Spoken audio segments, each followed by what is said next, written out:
Often people think that their purpose is to work somewhere. This is not a person's destiny. It's also a destiny, but a secondary one.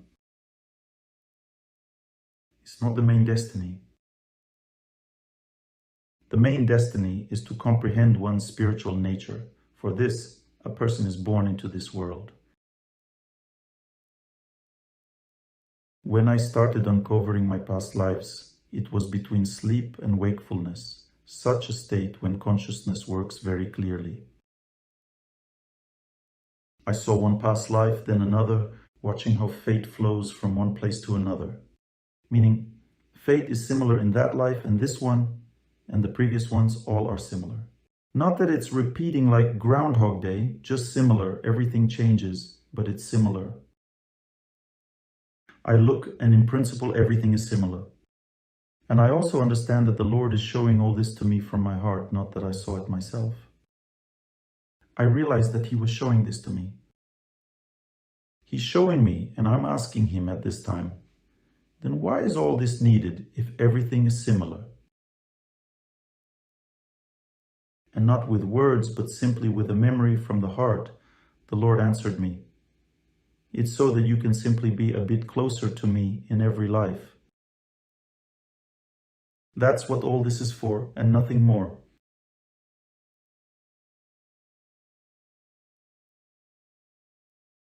I received such knowledge in the heart, even though I read about this constantly in the Vedas. I received such knowledge recently, but you see, knowledge is not about reading. It's a profound comprehension of the truth that changes the whole life. You know, one can hear 100 times that the purpose of human life is to understand one's spiritual nature, to understand God, but these are just words. But if you've had a profound realized experience, you come closer to God, you've not lived in vain. So people say, I didn't live my life in vain. A person feels it. What does this mean? It means that a person has become a bit closer to God. That's it. That's what it means. And it means nothing else. A person built a house, had children. So what? This house of yours can be sold for a song. The kids can get into who knows what. There are no guarantees in this world.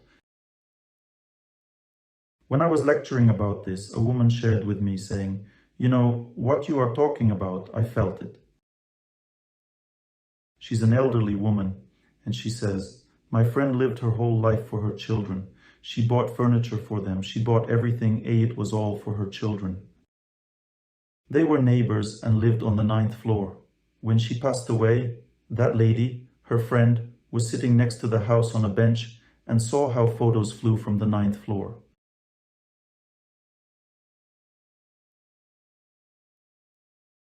After that, items flew. And God showed her everything. What this woman lived for, all this turned out to be unnecessary to her children, and then they even sold this apartment. Naturally, when a person gets something cheaply, money for instance, do you think it will be used properly? No. They will invest in some venture and then will burn through it. And that's a person's whole life. What did she live for? Well, for nothing, just because. And accordingly, when a person departs this life, they feel it too. One has to live for something else, my dears.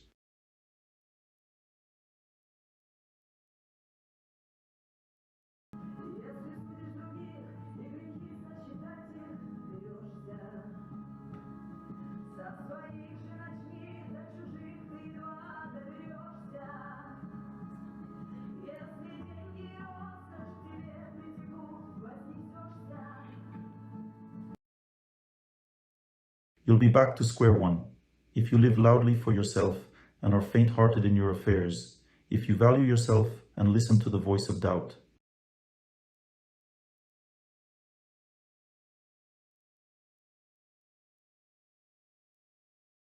If you're indifferent to the severe sufferings and misfortunes of others, know that the fire of noble goodness in your heart is extinguished.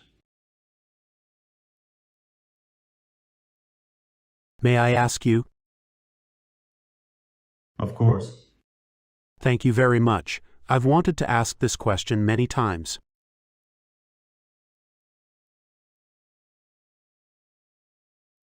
Have you, during your work, met people who have experienced full clinical death for 10 minutes? I've just met such a person. Thank you.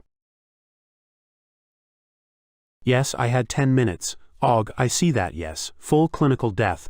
I left my body in the resuscitation department.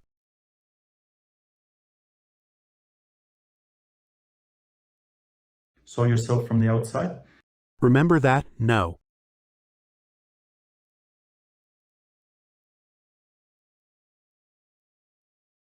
I would like to talk to you in private, not because I am hiding something so it's not discussed, but for the reason why today we call it a sacrament.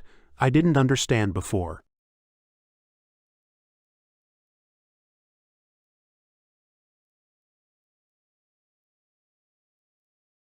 But today I can say, because it's all like a parable. A simple person is walking and meets a priest. Why weren't you in church today? God sees everything. Is there God, and do you believe in Him? What does it take for you to understand?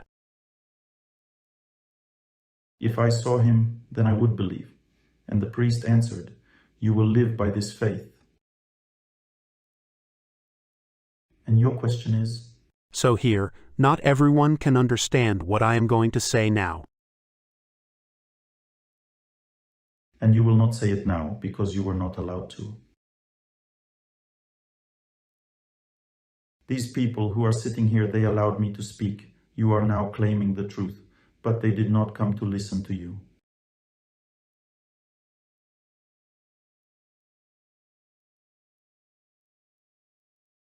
I am not claiming anything, forgive me.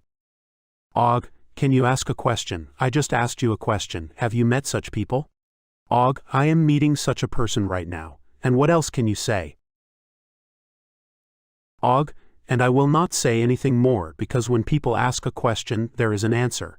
And if they are examining, there is no answer. I asked a question. All right.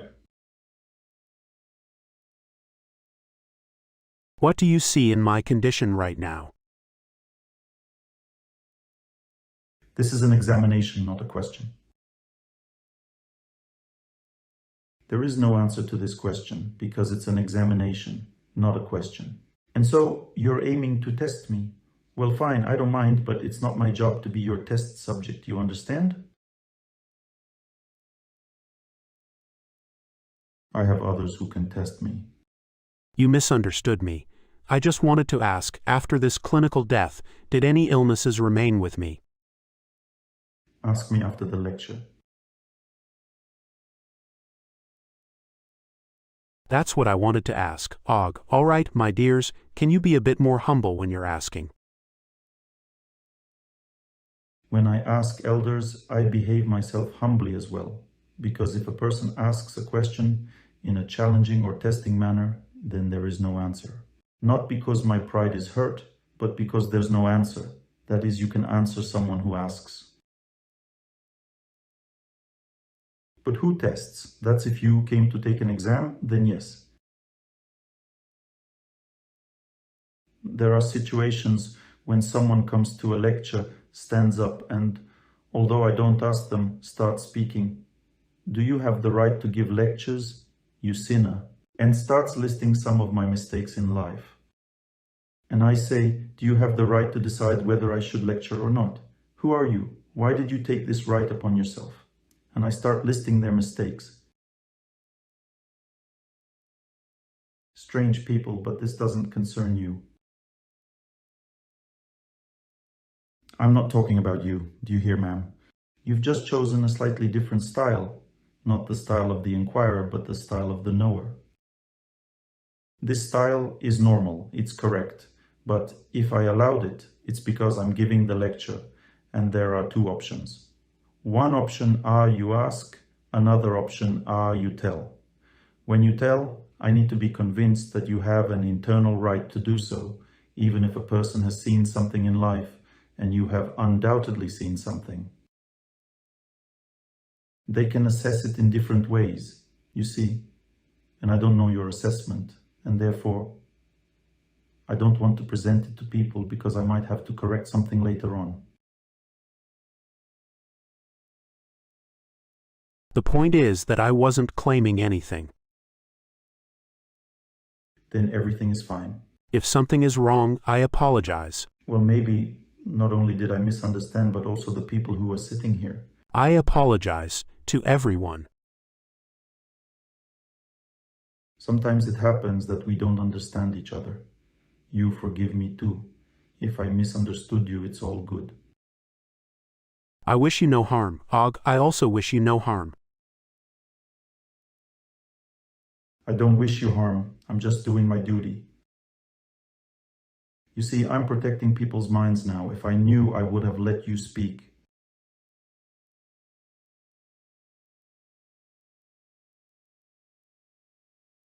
Og, your question. Hello. I have a question about prayer. Who can participate?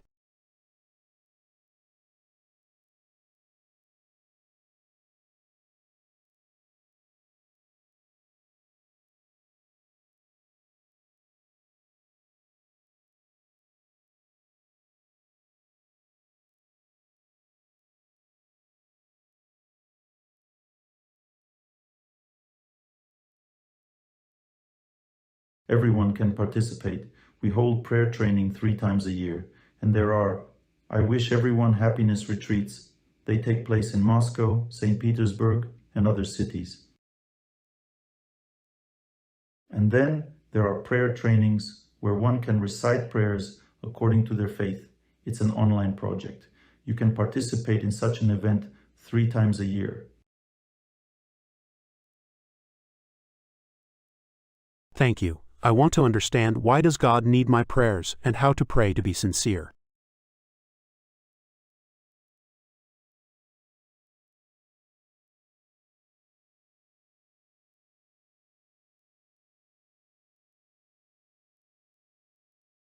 Why does God need your prayers? I'll explain to you. It's hard to grasp. God needs your prayers because He is a personality, and He desires a relationship with you. Like when you're struggling, He helps you, even when you're unaware of it.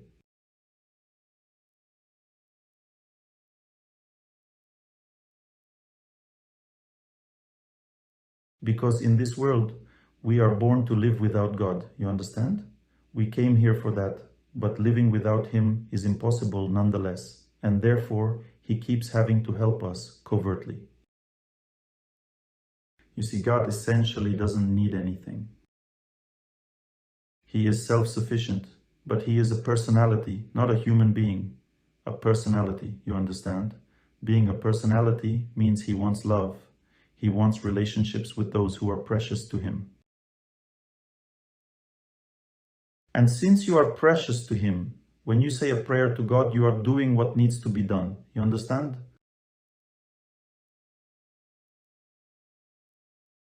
Like, let's say, why does a mother who has dedicated her entire life to her son need gratitude from him?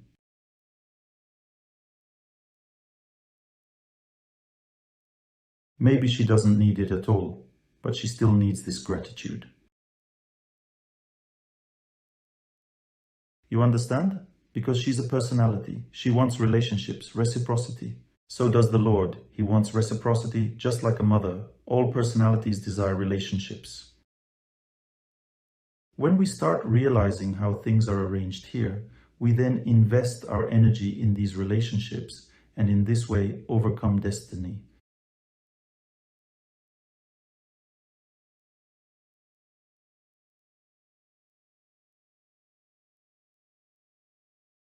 That it can be overcome by acts of kindness or by grace. So grace is a force that, like fire burns grass, God's grace burns fate. You can burn it with good deeds, let's say.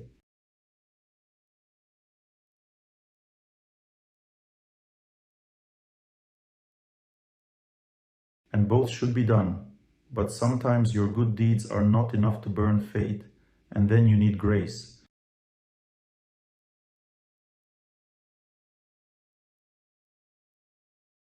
So the first question, you asked, why does God need my prayers? And the second one, I've already forgotten because I'm getting old. Please ask the second question. How to be honest. Og, honest? You have to follow the Lord's commandments. Being honest means you read a commandment and follow it. That's honesty towards God.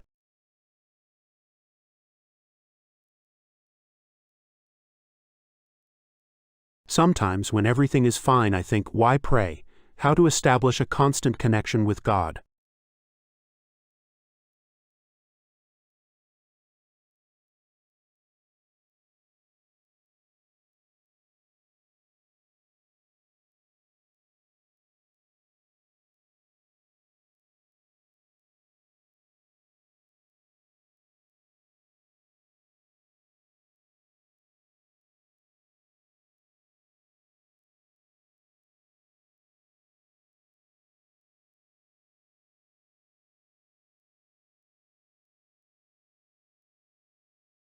We cannot be constantly with God because we are tested in this world.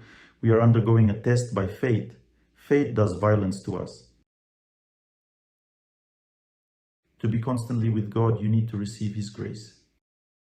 As the woman said very correctly, only when you truly feel God, either see Him or feel Him, then you will not forget Him because He is unforgettable.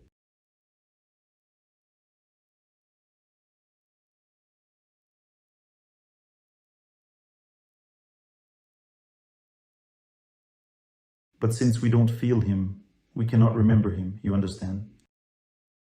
But feeling God is a grace, it's a reward.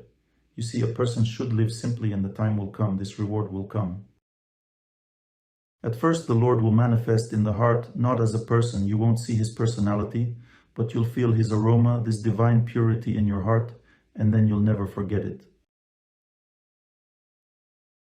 You'll feel what purity, holiness is, and you'll live for it then. It's very hard. It's a struggle between two worlds.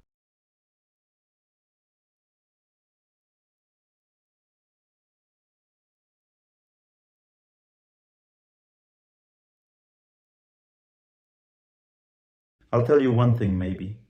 It's not hard for this reason, my dear. It might be hard due to the influence of evil spirits. When a person feels God, it's very easy for him to live. It feels like extraordinary happiness. You see, fate might test them, but these tests are not the same for them as they are for us.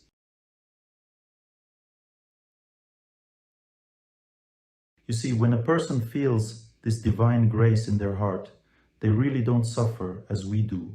Their sufferings are entirely different.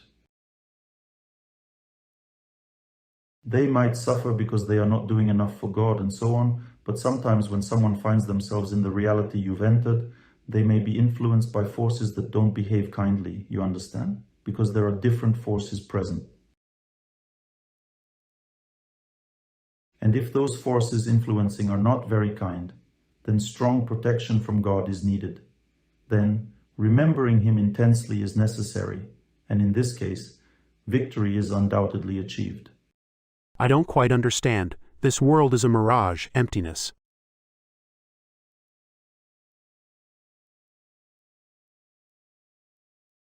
No, that's incorrect. This world is not emptiness. What you're saying is true, but it's only a part of the truth.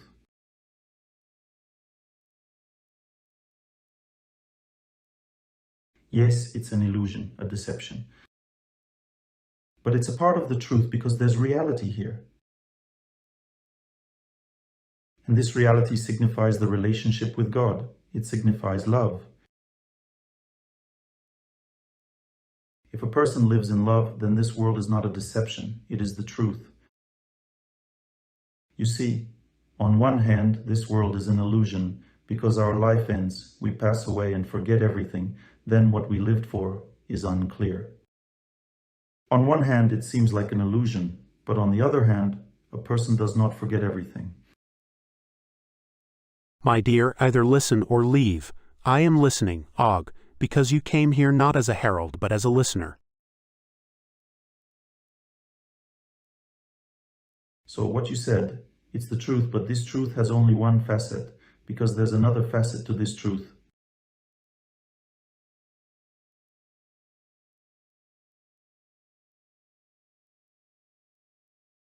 The second facet is that there are indestructible things in this world.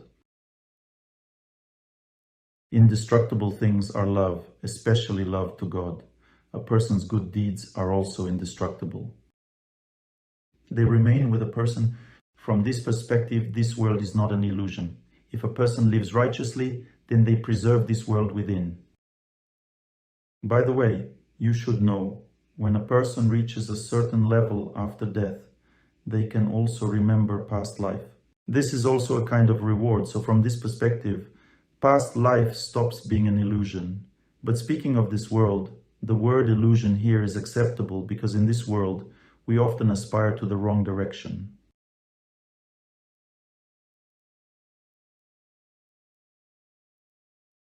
Certain things pull us in, which are not the most important, but we have to do all this because one cannot live without food, cannot live without sleep, cannot live without a family, and so on. But even a monk, he has a family because his family is the monastery. Why can't one live without a family? Because one cannot live without love. A person must have love for someone at least, otherwise they cannot live. From this perspective, all this is not an illusion. But I want to tell you something very important that you need to hear from me now. Knowledge in this world has certain levels.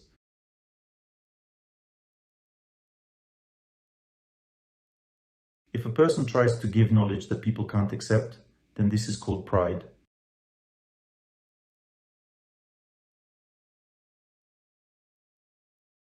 And although people may not accept knowledge, let's say, they can still sense pride. And often it happens that if a person gives people knowledge they are not ready to hear, then in this case, people reject this knowledge instead of accepting it, and thus they do not develop. So everyone in this world needs to impart knowledge in a way they can accept. This is called humility.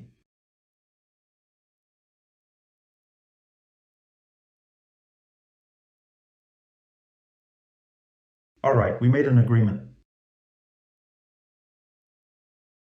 Okay, my dears, I'll start the lecture, all right?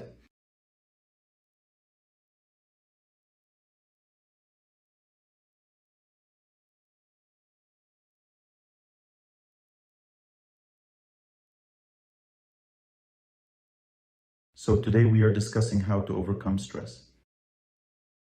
See how unlimited the Lord is. He can give knowledge to a person about that world. This is, by the way, the answer to the girl who asked yesterday, where is the proof that there is a past life? Did she come?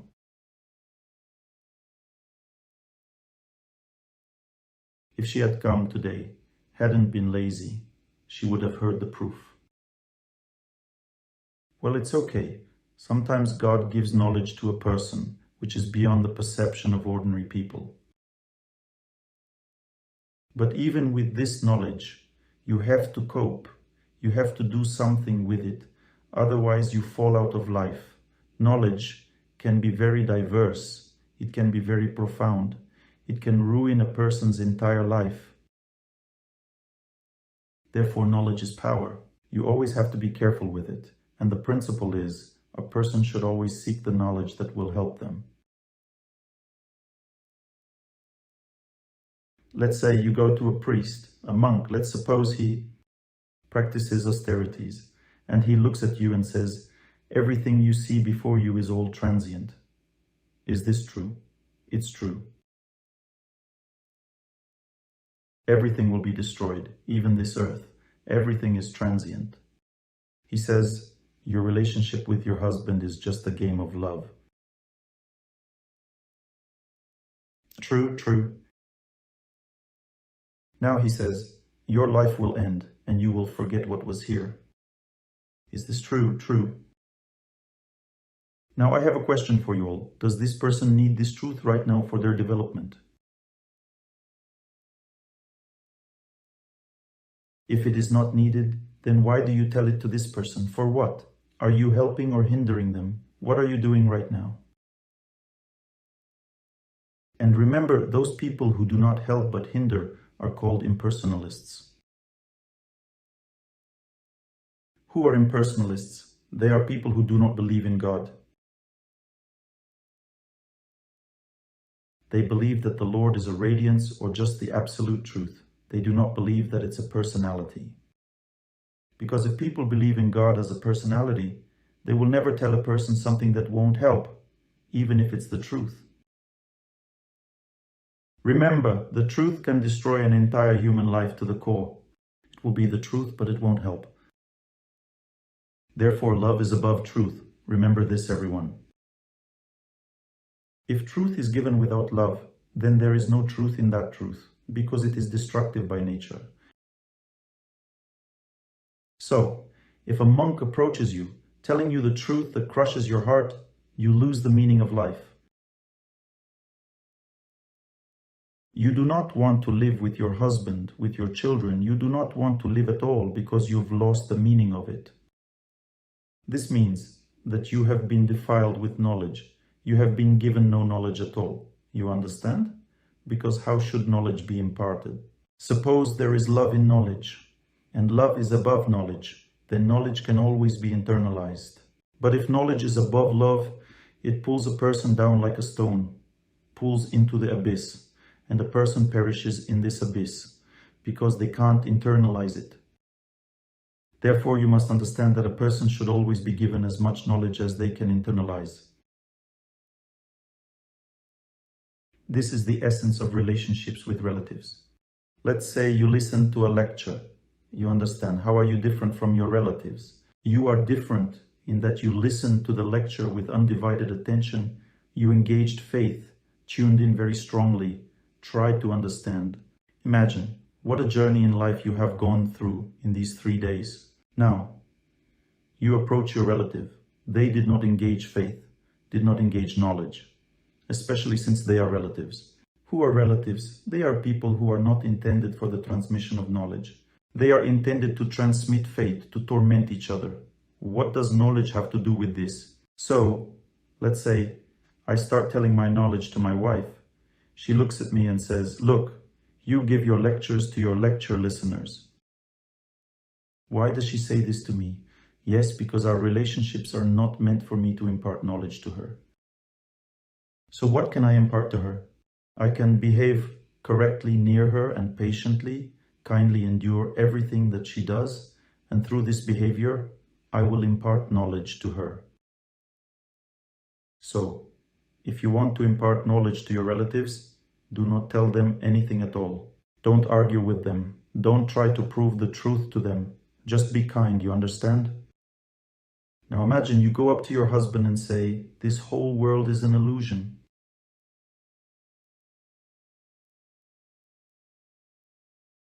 What will be your husband's next move? He will go and divorce you. Why should he stay with you? If everything is an illusion, why carry on living? For what? If the whole world is an illusion, why live here then? He'll say, "Well, go live in your illusion. I want to live with a wife." Do you get what I'm saying?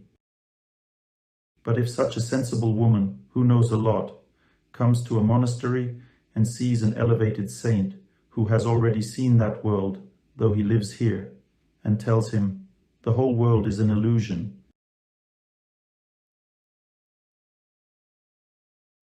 he will say, "You know a lot, tell me more."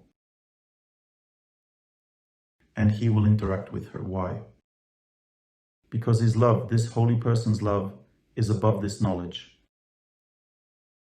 That is, he understands how to internalize this knowledge with love. Because if knowledge is not internalized with love, it becomes a stone that drags to the bottom. I repeat again. You see, there are 2 types of people. Some people place love above knowledge, and then people absorb everything, comprehend everything, and understand everything. And the other people put knowledge above love, and then simply everyone is shocked by this knowledge. And if the relatives ask, "What was at the lecture?" Say that there's some person came. Well, he travels all the time, gives lectures. Og, he told me some useful things. I liked everything. He plays music. Og, yes, plays music, various songs, that's it. And the interesting thing is, if your relatives hear this, they will not be afraid to come here. They will come and hear. What will they see? That some traveling man came, played music, all the same stuff. Because truly, if the time has not come, a person will hear and see nothing. They will listen to the same thing, but nothing will penetrate inside them because the time hasn't come yet. Even if people sometimes come, they listen and don't understand what's getting you hooked here at all, what's happening here. Half a Mandarin went well for him yesterday.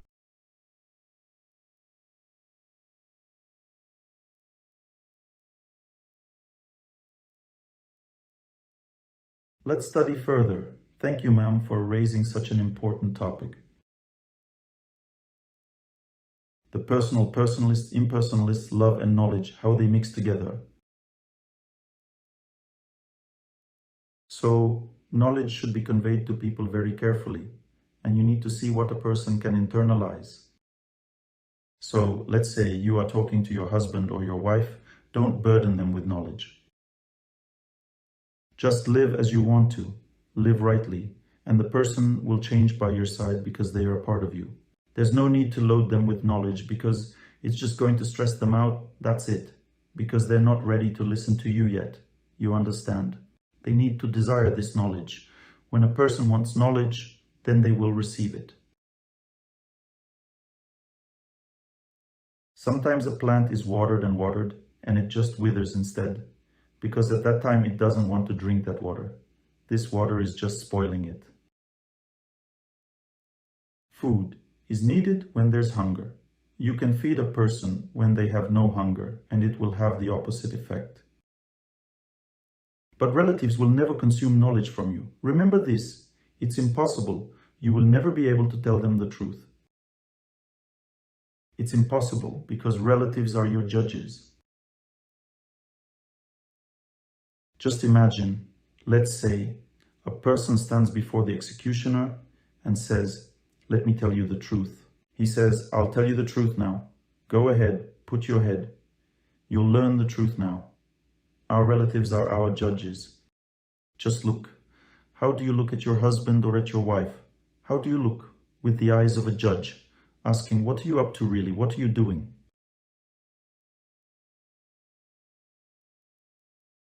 Just imagine, let's say, you go to a friend and ask, "What are you up to? What are you doing?"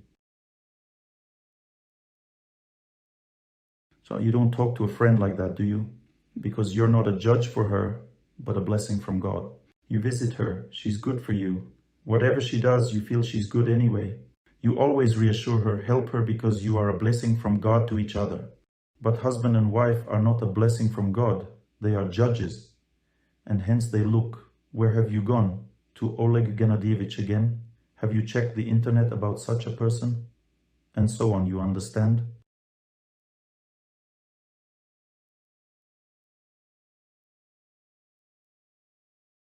The internet decides everything now. The movie was great about Bulgakov. Sobakovich there or who? Sharikov? He's in Heart of a Dog. Sharikov, yes. For him, the television was the absolute truth. Everything on TV is the truth. Now it's the same with the internet.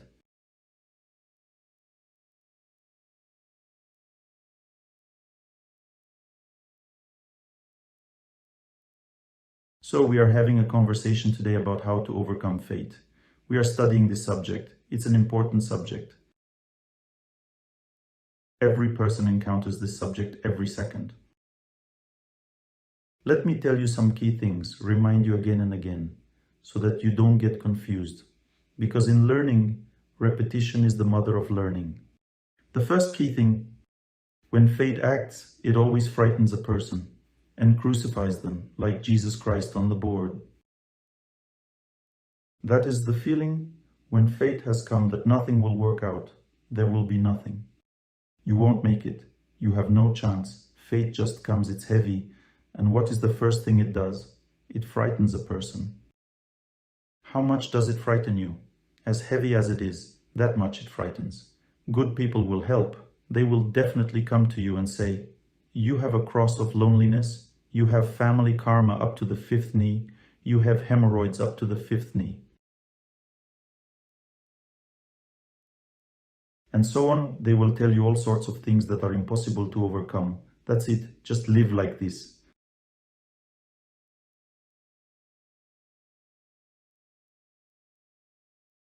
All these words, strangely enough, are very much like these sadistic therapeutic anecdotes. An old lady comes to a doctor and says, "Doctor, I can't urinate somehow." "How old are you?" 80. "Well, that's it. You've run out of urine us," the doctor replies. Now look, you're laughing now, aren't you? But when people tell you these funny anecdotal things, you have a cross of loneliness. These are anecdotal things. It's ridiculous. You see, what cross of loneliness anyway? There is just a volume of work in this world and that's it. What cross of loneliness? You go to the kitchen, there is an old woman standing and she says, "You have a cross of dirt in the kitchen." It's ridiculous. What cross of dirt? Just dirt and that's it. You cleaned it and the cross of dirt ended. Frost hits and an old woman comes out and says, "You all have a cross of frost forever." Why forever? It will be warm tomorrow. You see, nothing is forever in this world. The first thing to know. Today the fate is difficult. Tomorrow the fate will be better. The second thing to know, when does fate scare? It never does this alone. Someone will always help because it involves people. And you should not succumb to all this, my dear friends. This is the first thing I want to tell you, because if you give in, it will only get worse. When a person believed in bad luck, in nothing good, believed in suffering as the main thing in life, believed in hopelessness, this means that every second of this state, they are losing their life forces, meaning they will have less forces tomorrow, even less the day after tomorrow, and even less after the day after tomorrow. Because you see, when a person believed in disbelief, then there is no point in living. Life is meant only for victory, only for love. There is no other reason to live if nothing works out. You see, if an astrologer told you, you won't get married. So a girl comes to me, her eyes completely dimmed, and she says, "An astrologer told me that I would never get married, and I will also never have children."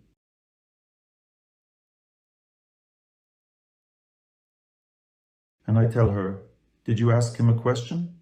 She says, "What question?" I say, "A very simple question. Why was I born in a female body then?" And let this astrologer, who doesn't understand the simplest things but allows himself to talk about very sublime things, answer this question. If a woman is born in a woman's body, it means she can get married, give birth to a child, or have a child. You understand? Maybe she doesn't give birth, but she can adopt because she's a woman. It's in her nature to love. And if it's in her nature to love, it means she has the right to marry, has the right to have a child. Now the immediate question arises, are there exceptions? There are, but people know about these exceptions themselves, straight from God into their hearts. I had such a case. A girl came up to me and asked, "Will I get married?" I say, "Do you want to?" She says, "Not really." Don't laugh, it's rare. She's not down, you see, she's not depressed. She has a radiant, shining look, very calm. I say, "You probably want to go to a monastery?" She says, "I've wanted it since my birth." I say, "Then go, what's stopping you?" She says, "I am going, I just stopped by to ask you about it on my way."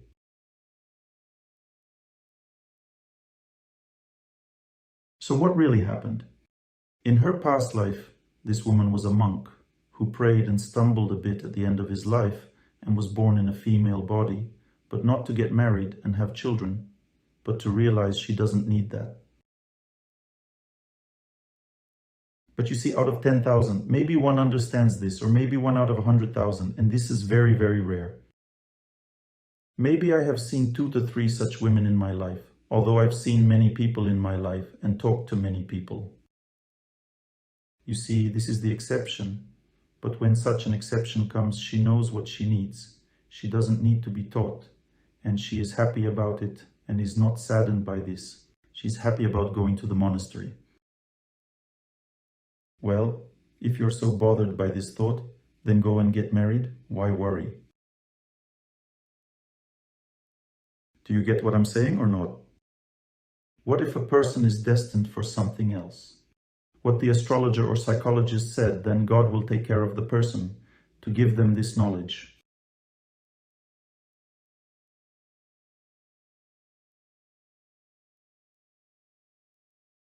There are always some exceptions to the rules, but God will take care. He will tell you in your heart, look, there is God's grace for you there, but not here. A person will know this from their own heart. Grasp this very deeply.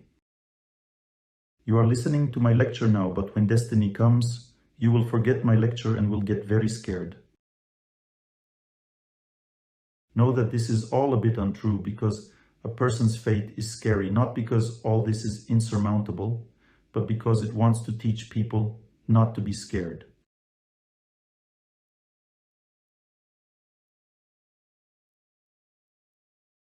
It scares so that a person learns not to be scared, and that's it, nothing more.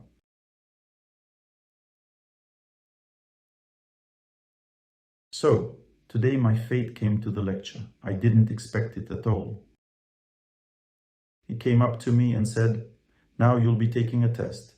You've become prideful, and now I am going to test you. Fate spoke to me today. I wasn't expecting it, you understand?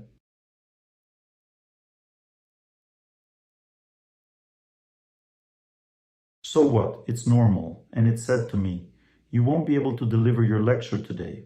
This has happened before, you know.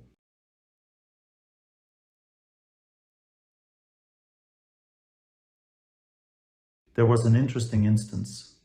I have a mentor who wanted to give public lectures. He spent his life giving lectures in a monastery. He's a monk. And he started asking me about the right way to give lectures. This was in Moscow. I suggested, come with me, sit at the lecture and watch how I do it. Nothing too complicated.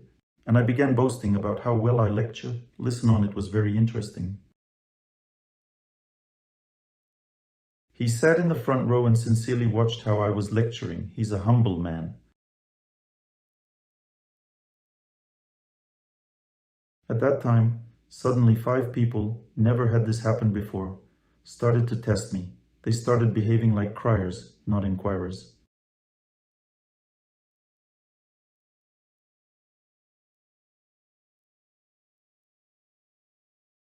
You know, it's like in a concert you are the conductor, but there were 5 conductors at that concert. Everyone was playing their piece. And then it all ended with a very influential woman standing right in front of me, in the middle of the hall, and in a very calm voice said, do you think all of us here are fools?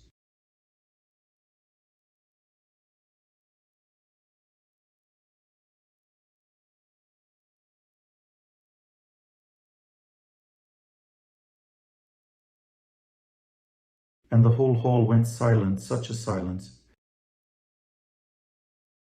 I looked at my mentor, and he was kindly looking at me. He didn't even notice that something was going wrong, just learning as needed. I was shocked at that moment when she said this. My speech was gone. I sat there, unable to speak. That's how fate acted. It was testing me because I insulted my elder. I started showing off in front of him and acting cool. And instantly, it came and showed me who really runs the show here. And you know what I said? Please forgive me. I probably became too proud of myself. Can you imagine at that moment, everything changed. Everyone immediately calmed down, the conductors all sat down, and the lecture began.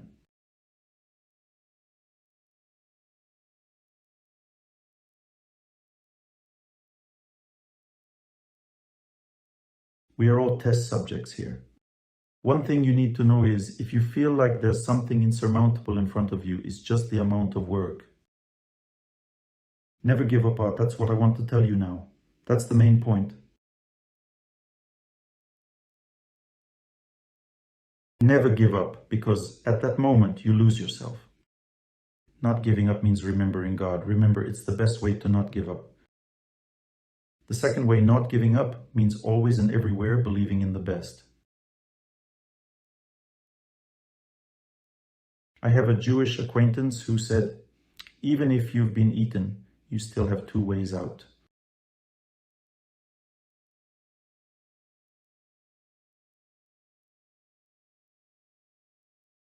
Never give up. Don't accept that you are defeated. If you are dying, don't think that you are defeated. God has granted me such a life that I've seen a lot from an early age. When I was very young, I consider 30 years my youth, I worked in a holy place, and people would come there to pass away.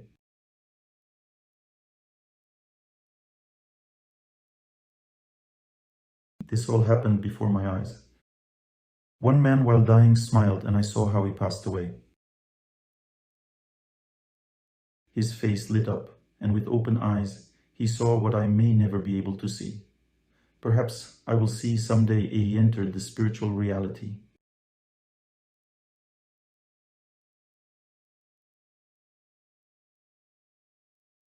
He didn't die like we die, he shone. It was amazing. It's something you can only see. It's impossible to describe. A fragrance emanated from his body afterward. Usually when a person dies, it's unbearable, painful, and hard even to smell the body.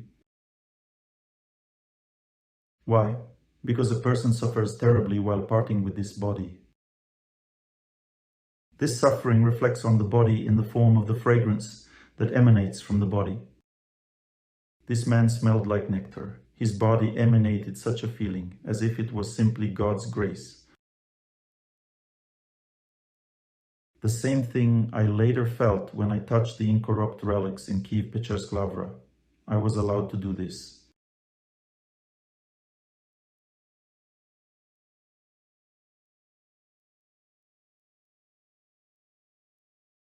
The same thing, you understand? For more than 500 years a person has been lying there, and from him emanates the same thing that I then felt in the holy place from the man when he left life. We don't depart this life. We just feel from the person what they themselves felt at that moment.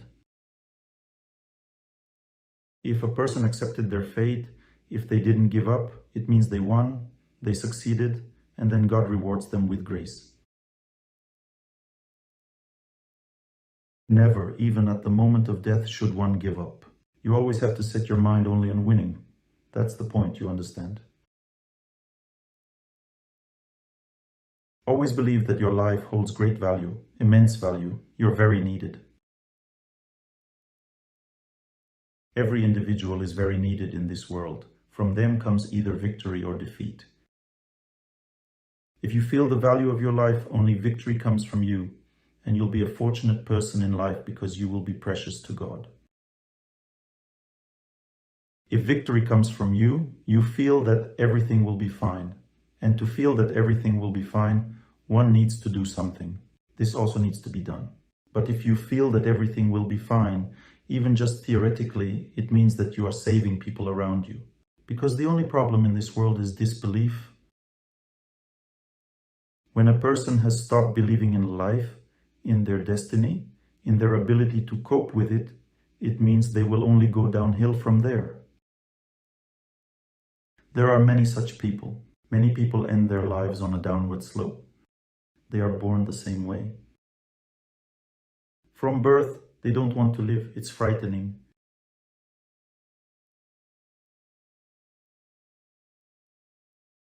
Principle number 1, you see your destiny. Don't be scared.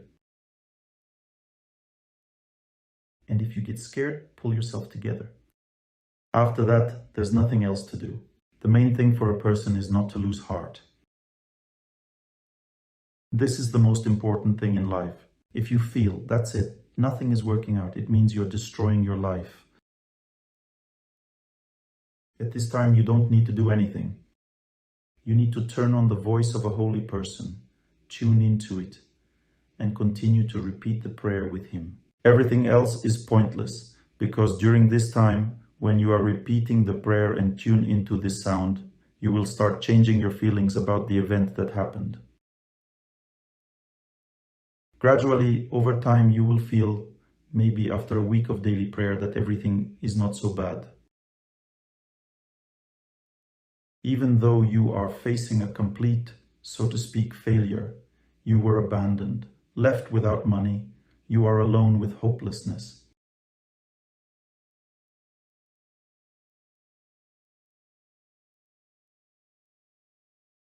This is just a test of faith, because this hopelessness becomes not hopelessness at all, but a grace if a person tunes in differently. Once again, I repeat, any situation, even a woman with 6 children, homeless, not having anything at all, if you are tuned into grace, you receive grace. Tuned into defeat, you receive defeat. People are dying from depression, from cancer. Children are dying from depressive parents.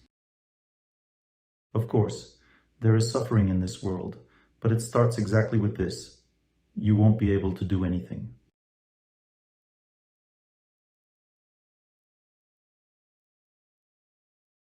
Tune into the power that gives the ability to do something. I keep telling you in the lectures, you're already making fun of me. What to do? Run and pray. Have fun, no problem. I'm in agreement with that. Just hear me out again. In this world, there are only 3 forces that ease the ability for a person to revive their spirit. You understand? It's nature, kind people, and the temple or God. There's God personally, and then there are his energies. People and nature are his energies. These 3 forces resurrect the ability to live in a person. A person starts to feel that they're all right, that they can continue to live. This is the most important thing to understand and feel for a person who is under stress.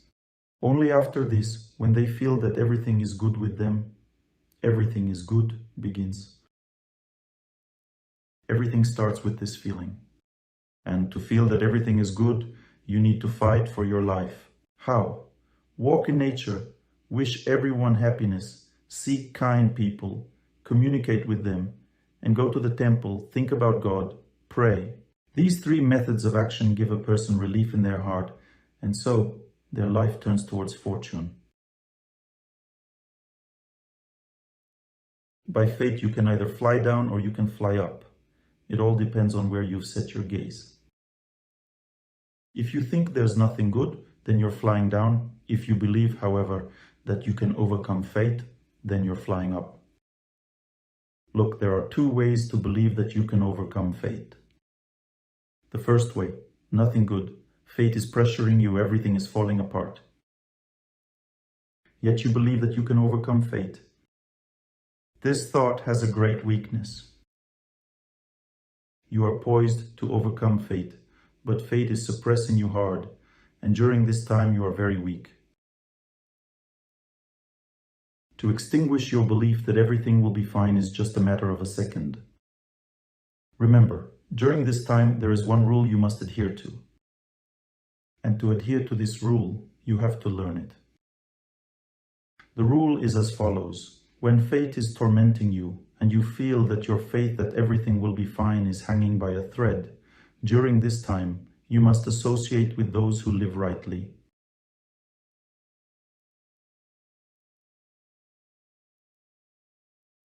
There are different types of communication. There's heartfelt communication, when a person opens their heart and tries sincerely to hear what they're being told. At this time, when a person communicates like this, they are best overcoming their fate. Simply by listening to the person who inspires them to live rightly, because through this person, God is acting at that time. Every fate retreats before the Lord. If someone lends their ear to the right person, they overcome fate. But if they listen to the wrong person, they lose to fate. And the difference between the right and wrong person is just this. The wrong person douses your spirit, planting doubt in your heart. The right one uplifts you. That's the difference. What do they say? They can say anything. I'm talking about the feeling that arises in the heart. Listen, if it makes you feel worse, go away. Let's say someone comes to you when you're seriously ill, on the brink of death, you don't have the strength to live, it's hard for you. A close person, say your dearest relative, comes and says, "You're looking so terrible."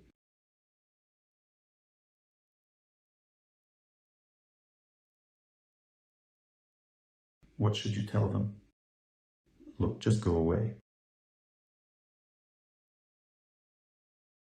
I'm already feeling bad. Now imagine someone you never paid much attention to comes and reminds you of the times you walked in the forest, hearing birds sing, remembering this and that. And you tell them, "Oh, please stay, talk to me, they might just save your life." Because in that moment, as they speak, energy enters you, giving you the will to live. You start feeling better and it keeps improving, you understand? That's how you can overcome fate. It's like you're on the edge, either death or life. If you listen to those who bring you down, that's it, you're gone.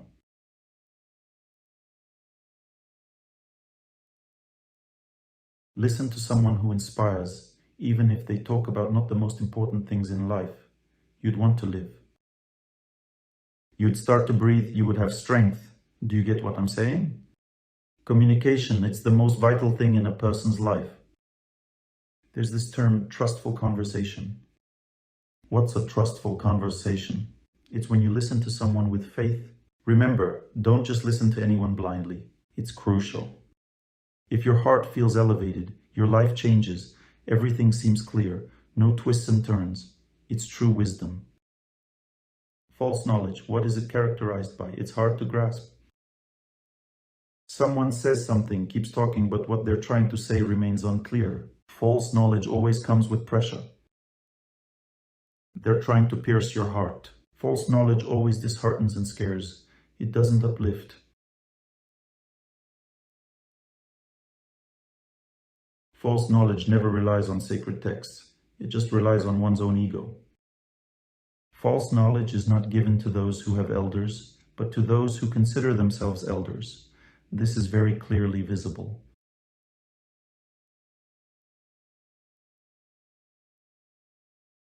False knowledge is given for some selfish purpose, and true knowledge is given without any purpose. Because the real reward for true knowledge, it's the very person who gains that knowledge. The greatest reward, it's their eyes. They shine with happiness. And there's no need for any other rewards in this case, you understand? Remember, communication is the most dangerous yet most powerful force, so be cautious.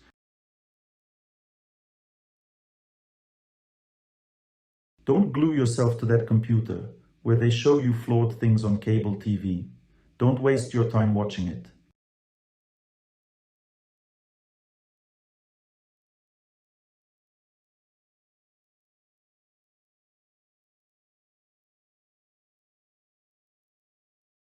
If there's nonsense on it, thank God, just turn it off. But if something intriguing is on, you'll get hooked and begin to immerse yourself in the lives of those people. And the people in those shows, well, you get the picture. It's rare for movies to be uplifting and spiritual. You can watch them. They'll elevate your life. But such films, they're few and far between, my dear friends. Mostly, what do we watch? A whole lot of nonsense. I'm telling you some serious stuff here. When a person's consciousness latches onto something, their fate shifts. Not that you're absorbing another person's fate and living their life. No, it doesn't quite work that way. In destiny, there are 3 layers. The top layer is the layer of fortune. The middle one is the layer of activity. The bottom layer is the layer of disappointments. Got it? There are these 3 layers in destiny, and the soul has the right to live in any of them. If it's in the layer of fortune, then everything quickly changes for the better. If it's in the layer of activity, things remain as they are. You remain the same, essentially.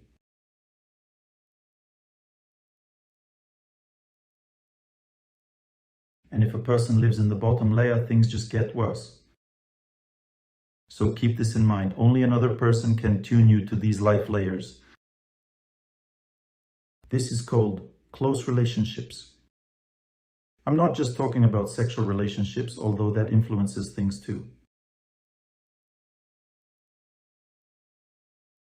But I mean illicit affairs.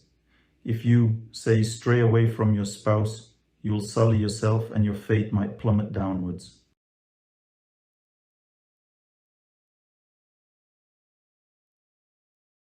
But the spouse won't have that effect on you. In other words, close relationships alter the soul's zone of interaction with fate.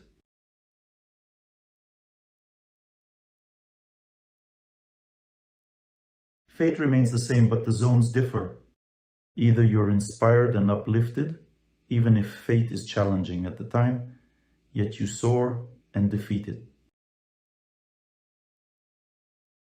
Or you're in the middle layer, always too busy even to attend a lecture. So, what's keeping you so busy if you can't spare time for what truly matters? Honestly, it's unclear what's keeping them busy in life.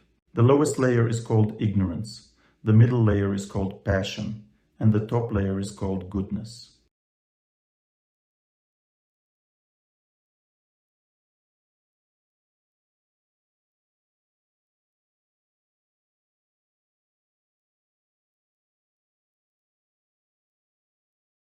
That's roughly what the bottom layer is called.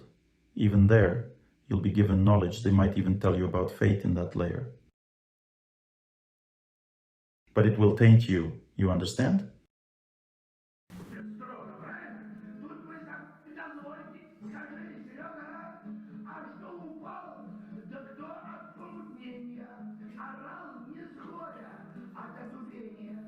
Теперь дозвольте пару слов без протокола. Чему нас учит, так сказать, семья и школа? Что жизнь сама таких накажет строго, правильно? Тут вы согласны? Скажи, Серега. He'll wake up in the morning and he'll say immediately, let life judge, let life punish. But you'll let go and you'll feel better. Why bother if life will judge?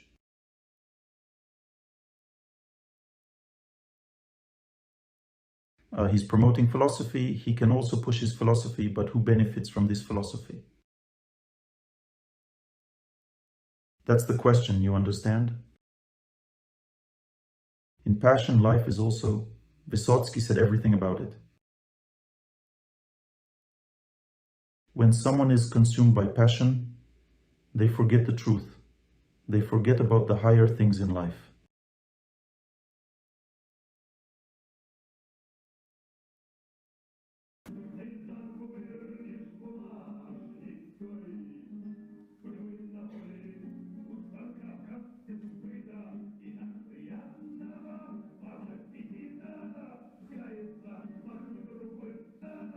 Все, слушай.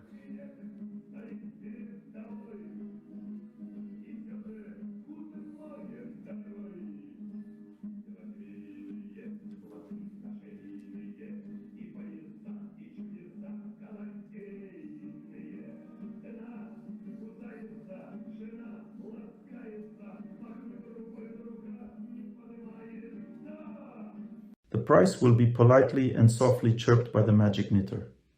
You, with the calm of a corpse, will empty your wallet. All your weekdays and holidays are frosty. And you and your wife look so serious, like in a cemetery. From cold walls, from a huge poster, cheerful guys look at you, and in all the shop windows, family men in pants and limousines smile at you.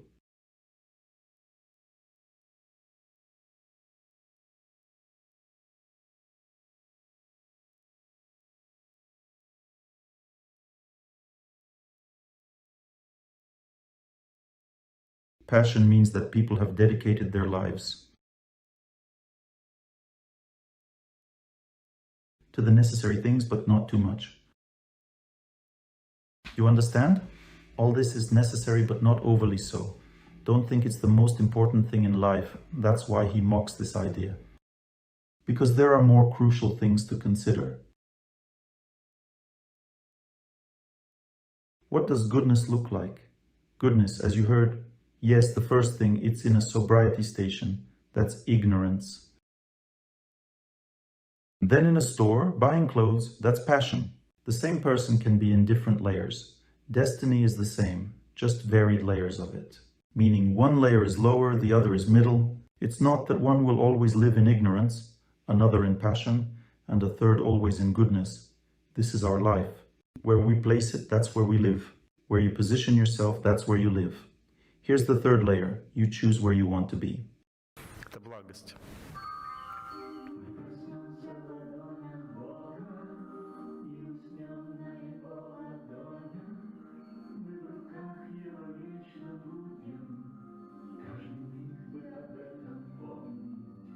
In the meadows, on sweet grass, under the open bright sky, we'll breathe and laugh and we'll run through the forest edges.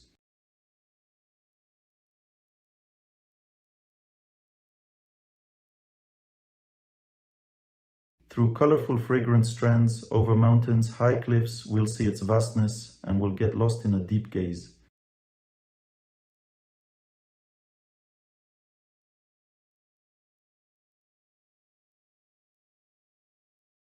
What remains is a tiny bit, just truly believing. What remains is a tiny bit, just truly believing.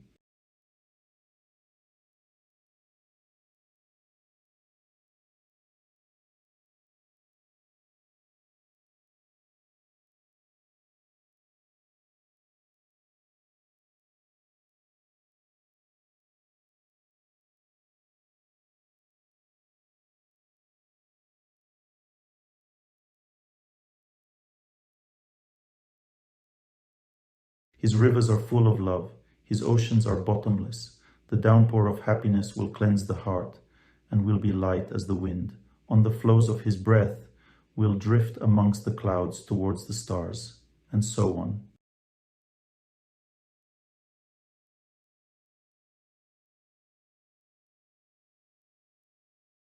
You choose for yourself what you like more.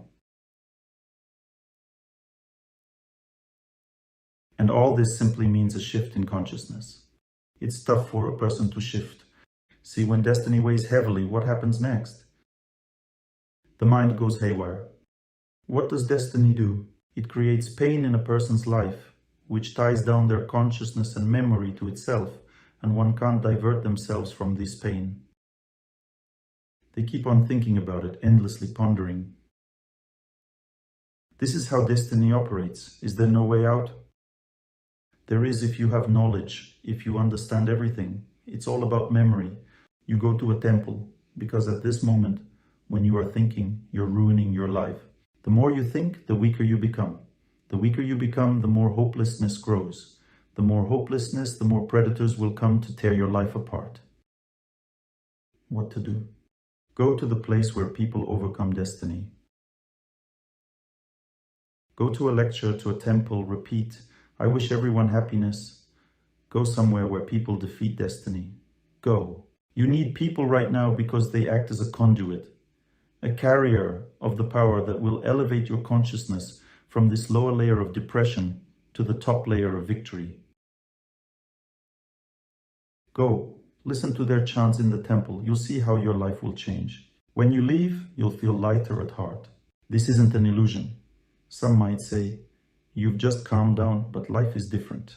It's not just about calming down.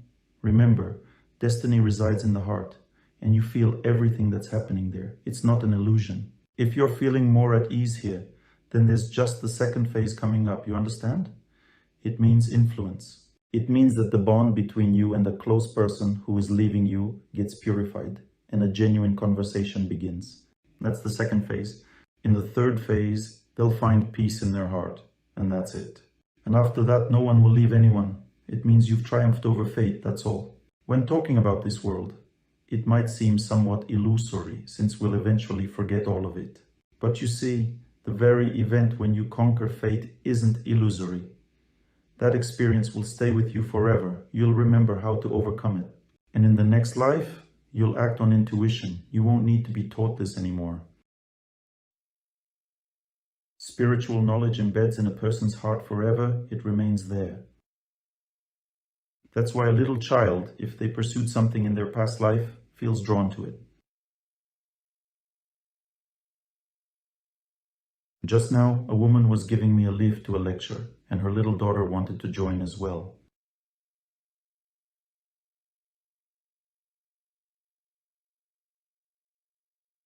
She's about 4 or 5 years old. Why did she want to attend the lecture? Because she was into it in her past life. She worked on herself, evolved as an individual in a previous existence.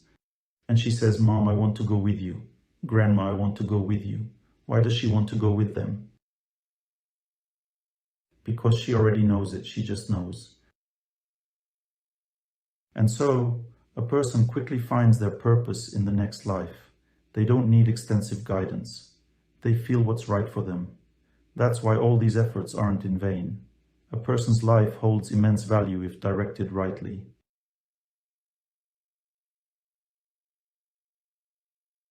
If not, when departing this life, one will feel they've wasted their existence. It could happen. You see, simply caring for children, your work, home, family, it's not pointless if filled with the truth.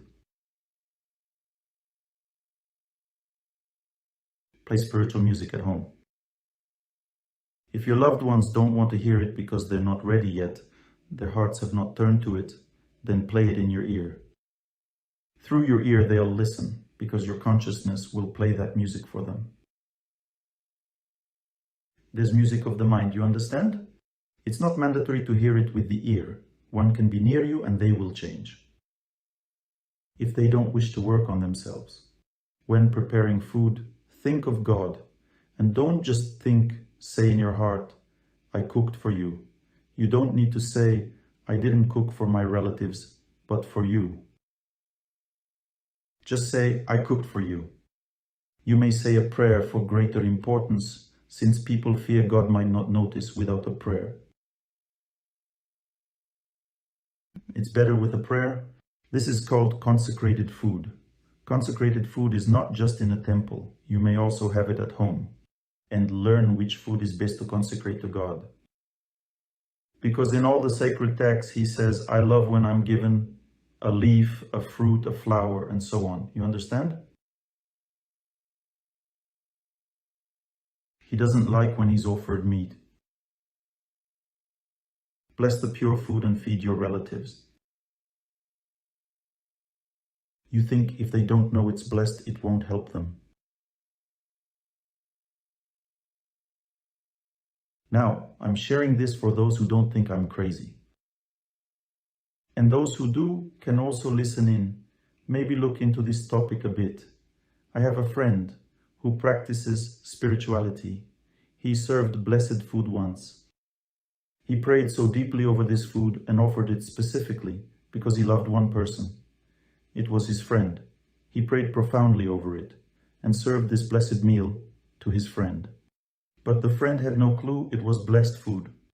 He just said, "This is some special kind of meal. It warms my heart in a way." You understand? I felt that intensely twice in my life. Once it happened in a place where a holy man resides. I visited this complex in India called Srirangam. And in that complex, there sits an embalmed saint. His name is Ramanuja Acharya. So this embalmed man has been there for 800 years. And for all 800 years, they trim his nails every month when they reapply the balm.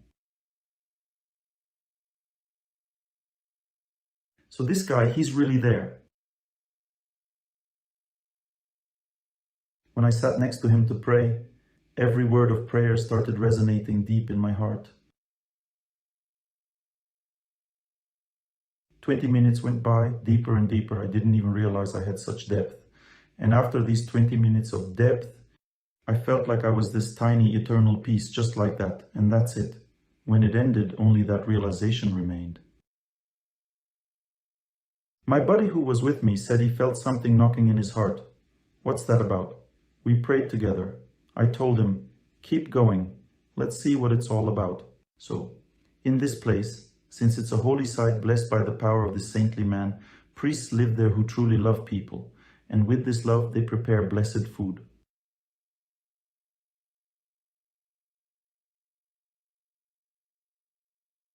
They sell it for mere pennies, you understand, far less than it's worth. It's incredibly delicious food. Food changes the heart, you understand?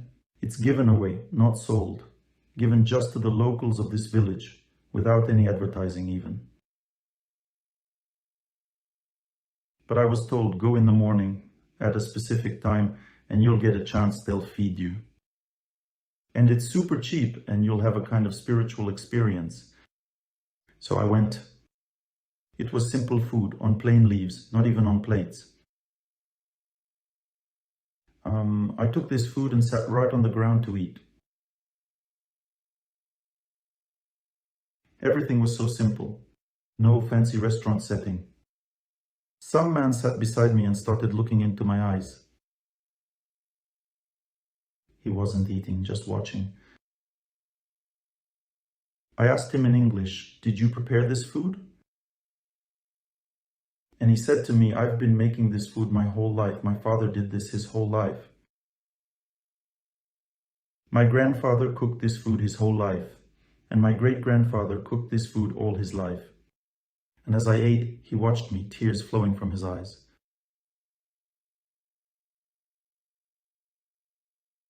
Inside, my heart was turning over, and I was feeling emotions I'd never felt before. I just took the food, put it in my mouth, and it felt like it went to my heart, not my stomach. And after that, I felt like whoa sensation. Intriguing, right?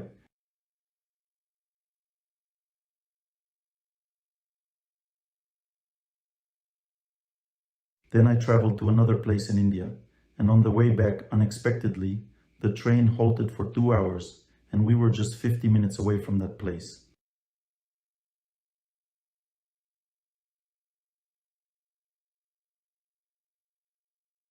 And I needed to visit that temple to grab that food. Right when they were distributing it, they do it once a day. It seemed like God was at play.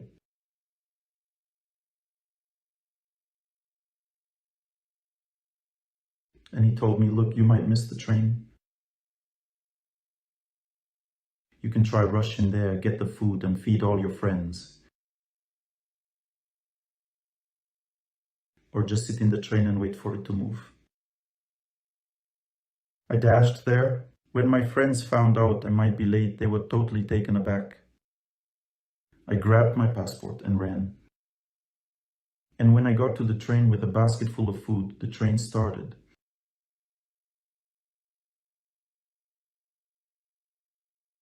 I hopped on the step. It was divine grace. God showed me his presence. And after that, we started eating and sharing the food, and everyone felt the same emotion, even though they hadn't seen that priest.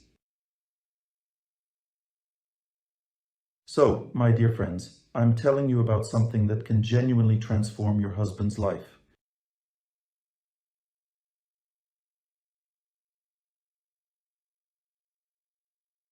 If you pray sincerely to God and prepare food for him, then in that case your husband will feel an emotion that will astonishingly change his life.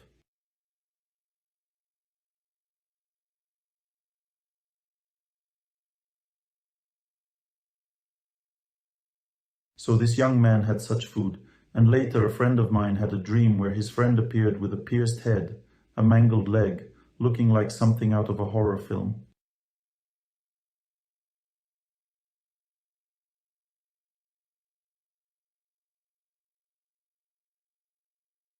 And said to him, "Your food saved me." And just like that, he's gone. He came in a dream. As soon as he woke up, he immediately called his friend and couldn't get through. Then he called his mom. And his mom says, "My son died on that Sapsan train that was going from Moscow to St. Petersburg. There was a terrorist attack." And he asked, "What happened to him?" She says, he had a head injury and his leg got crushed. Sounds good? One time, a guy ate blessed food and had such an experience that he specifically came to say about it. It seems all his sins were forgiven, since he was so happy at the moment of his death. My dear friends, there's so much we don't know in this world, in this life. So learn to cook blessed food, think of God, and your relatives will benefit. Play, even if just in your earphones, spiritual music at home, and then your husband won't leave you, because truly, families fall apart for one reason only. When that pure, bright love doesn't enter people's hearts during their time together, but it should enter. And if it doesn't, people grow tired of each other and the family falls apart. It's just a matter of time, 7, 8, 9 years. In how many years will this feeling for each other fade, and you'll feel like strangers to each other? But if you listen to spiritual music, say prayers at home, cook blessed food, this won't happen because the Lord will live in his heart and his conscience will be with him. Conscience is the Lord himself, you understand? What if he eats nothing but meat dishes? Well, he can't just eat meat alone. Eating only meat is torture. Meat dishes, or if it's pastry, he asks for it with meat. Meat dishes doesn't mean just meat. Mix it up. Blessed food doesn't get tainted. You serve it with meat. It remains blessed. It's said, just as the lotus flower isn't wetted by water, it's always dry. Just like the swan isn't wetted by water, it's always dry. In the same way, blessed food never gets tainted.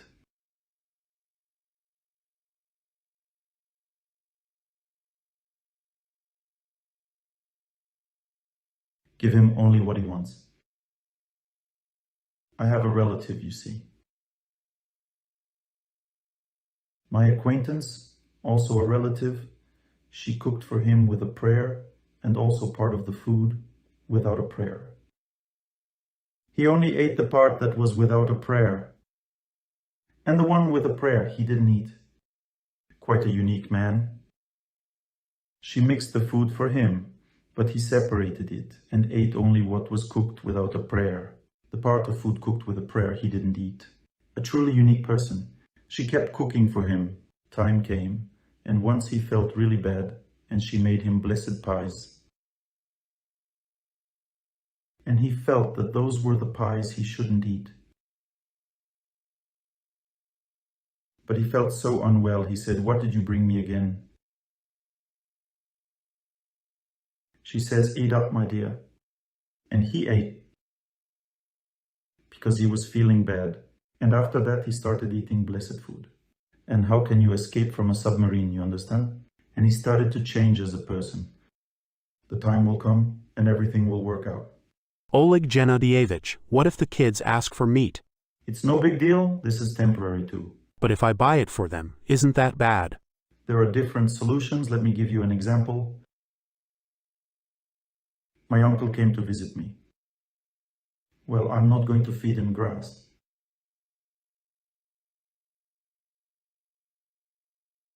I got him some sausage slices, gave him a sandwich.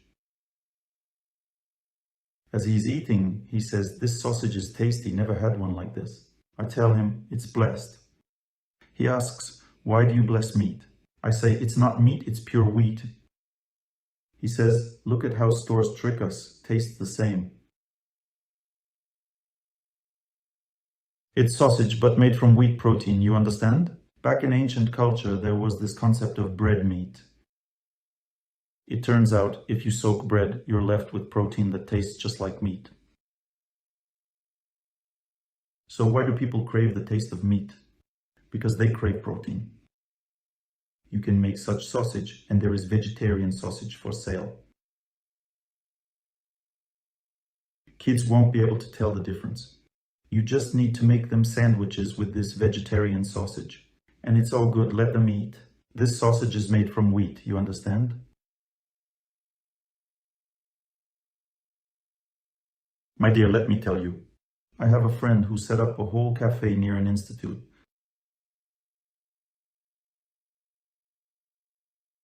And in this cafe, people came to eat sausages and hot dogs, drink coffee, and eat chocolate. But there was no coffee, no chocolate, no sausages or hot dogs there. Everything was vegetarian.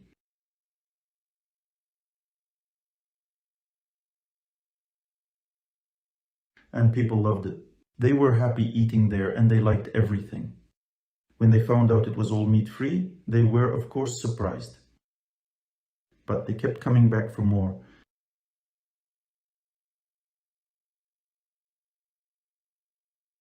If someone asks you, why don't you eat meat? Just say, I don't feel like it today. Be humble, don't show off in front of others. Remember, there are things in this world that really scare people. Why? Because they are connected to intelligence, you understand? If you say, for instance, I don't eat apples, no one will question it. If you say, I don't eat, let's say, potatoes, no one will ask anything. But if you say, I don't eat meat, everyone will be shocked. Why? There's a deep reason for that. Let me explain it to you. The reason is that this food changes the course of one's destiny. And if someone, let's say I eat meat, but my close one doesn't, there's unease in the heart. Why? Because their fate will take a different path, and this unease is justified. Because pretty soon they'll become different, these people, but you have a choice. Even if you're different, you can still treat your close one kindly. Because truly, either a person walks the path of pride or the path of love. Let's say anyone who does some virtuous act, with that act, pride also enters their heart.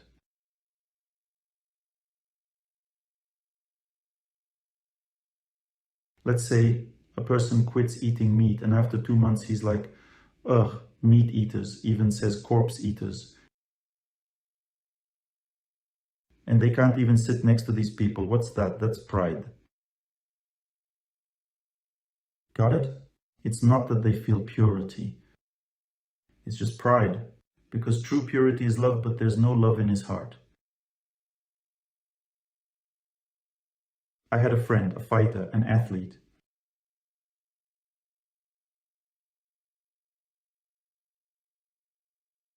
And he quit smoking. Started attending lectures, quit smoking. So, one time we're in an elevator and a man enters. He hadn't put out his cigarette yet. We could see it was still smoldering. He was not smoking, just the cigarette was. And my friend, he started turning red. You see, he has a very gentle gaze, my friend. He beats someone up every day during sparring, and he has this very gentle, kind look. And with that very gentle and kind look, he looked at this guy. And the man, he melted into his shoes after that look. He didn't even need to show or say anything. When this man shot out of the elevator like a cork from a champagne bottle, I asked him, "Why did you get so tense?"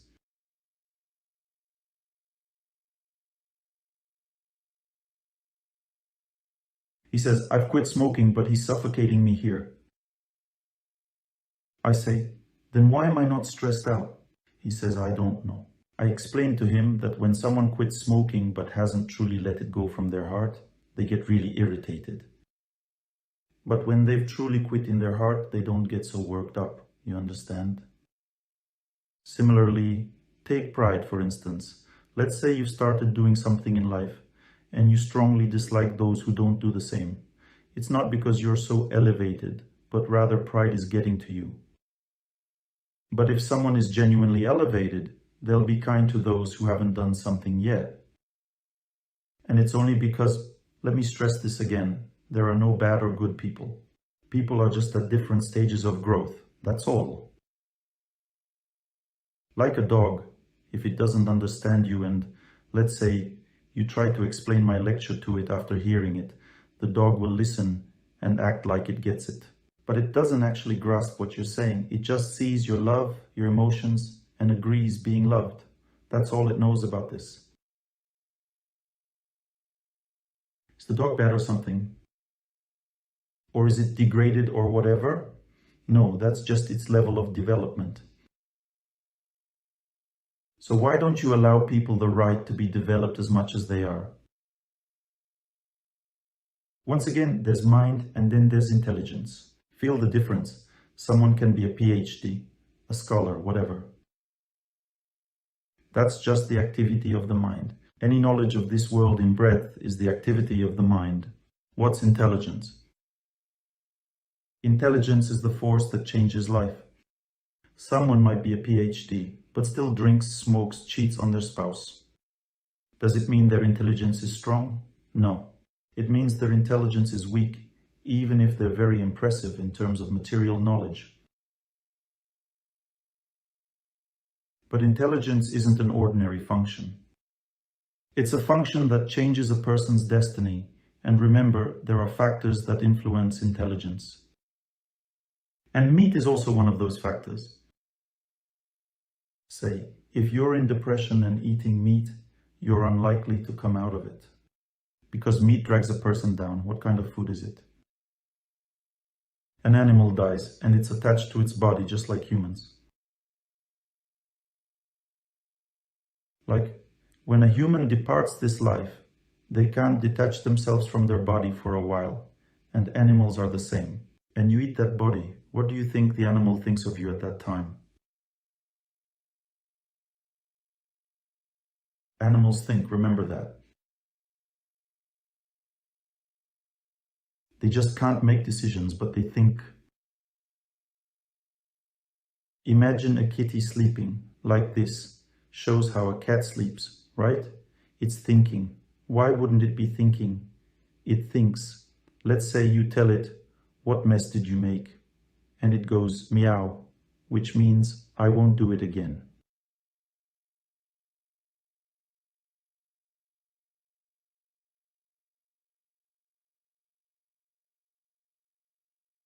So, animals have emotions, a sense of truth. They understand everything, but they can't change themselves, can't make decisions, can't make a willful act. It only works on fear and attachment, you understand? Say, scaring it will work and luring with food will work. But explaining from the standpoint of common sense, it won't work. So, no need to tell a dog the story of how Vaska listens but eats on. It's a fable by Krylov. There's this cook, and the cat jumps on the table. The cook starts explaining that the table isn't for eating, it's not for you. And what was Vaska doing at that time? He calmly listened and ate because he's Vaska, he's not human, he doesn't get it.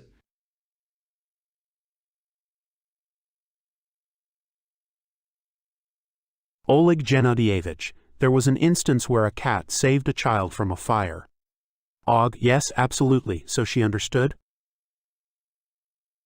Yes, animals have a sense of love. Dogs can save people, and there are countless such instances. I recently heard about a case where a little baby ended up outside in the snow, maybe due to drunk parents or some other reason.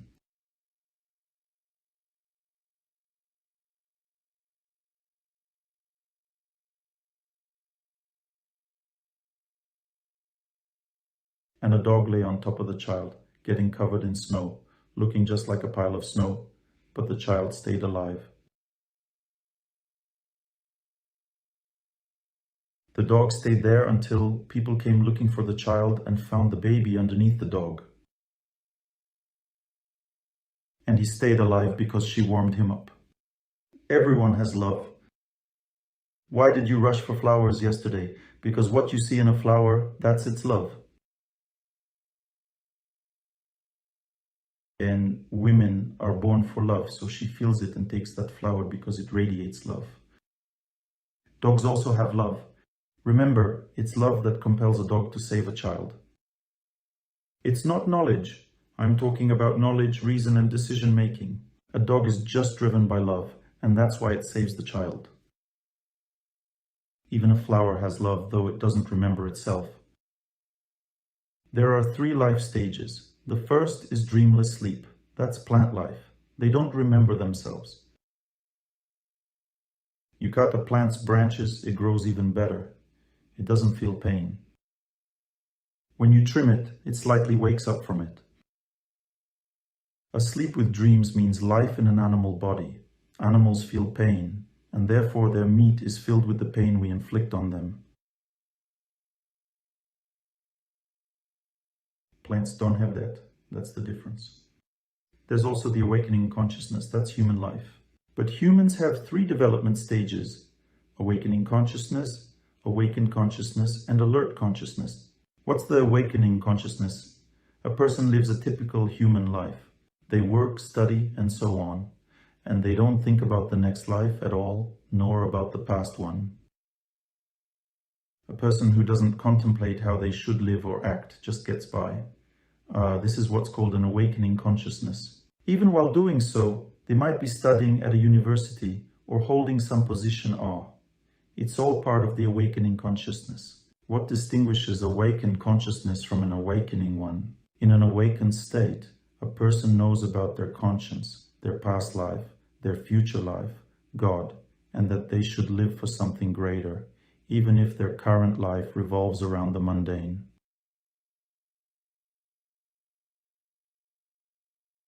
They know that if they live for higher causes, then everything else will fall into place. This is called awakened consciousness. Such a person grasps the purpose of human life. There's also another state called alert consciousness.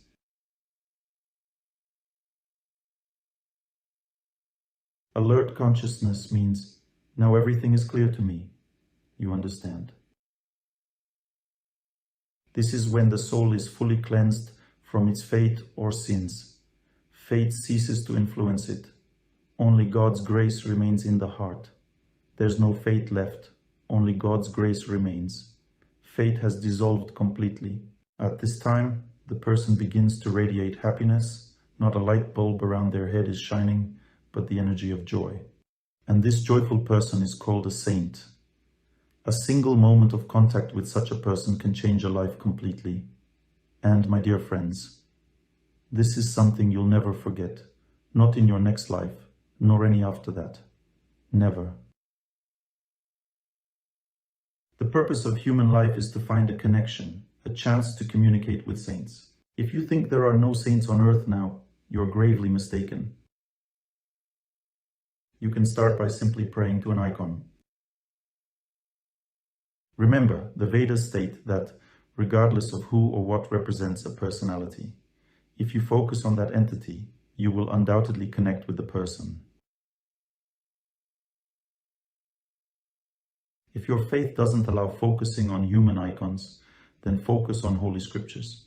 Focus on the name of God, and you'll achieve the same result.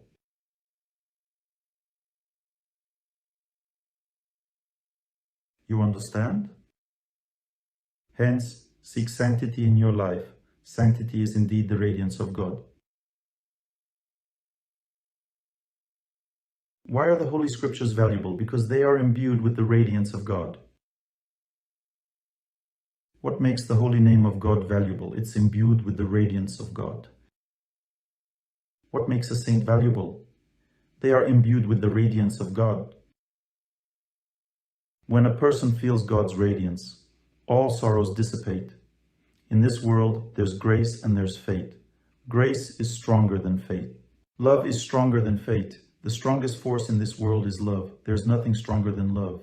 And the most profound love is the love for God.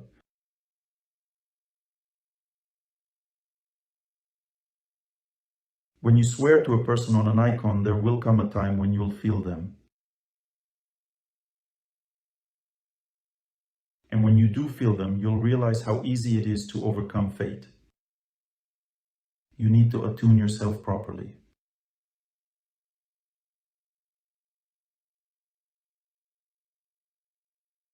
I'd like to talk about departed relatives, close people. It's a vast and challenging topic, one that no one discusses. But this topic leaves a lasting imprint on the heart for years. Let's discuss a few things. Firstly, what kind of imprint is it? The imprint is just the weight of their current struggles. It's hard in your heart when a loved one passes away. I'm not talking about feeling separated and wishing they return. I'm not talking about that. I'm talking about the heavy burden, their difficulties, they are still alive. But when someone departs this life, they're in a peculiar situation, you understand? What kind of situation? When someone departs this life, they could be forgiven and ascend, or they might descend to hell. And do you know upon whom this all depends?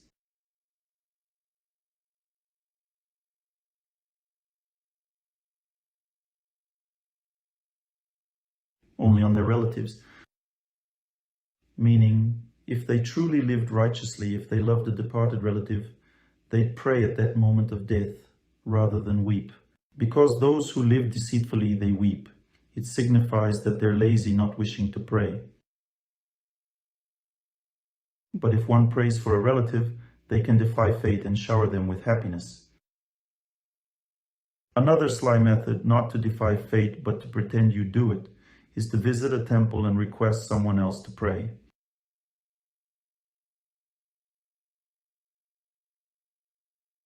I'll give you money and you pray. That won't work. Yes, it helps, but the question is, when? If you pray for a relative and feel powerless, so you visit the temple and speak of your weakness, seeking help, then it will truly assist. But if you don't wish to do anything and leave it to strangers, it won't help at all, no matter where you go, because there's a law you're unaware of.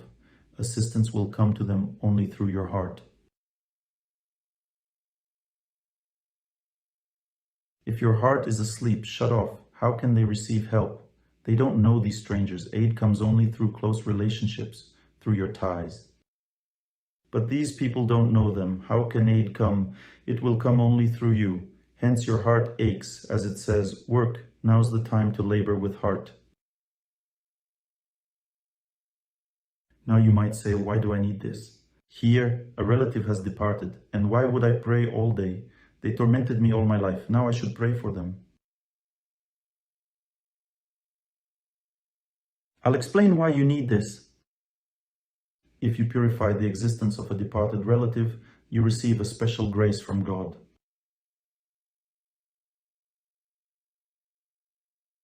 What kind of grace? When your time comes to depart this life, ideal conditions will be created for you, granting you the best chances to cleanse your existence and ascend.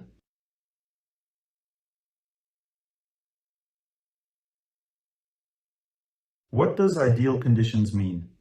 I'll explain now. I had an acquaintance who departed right before my eyes in a holy place.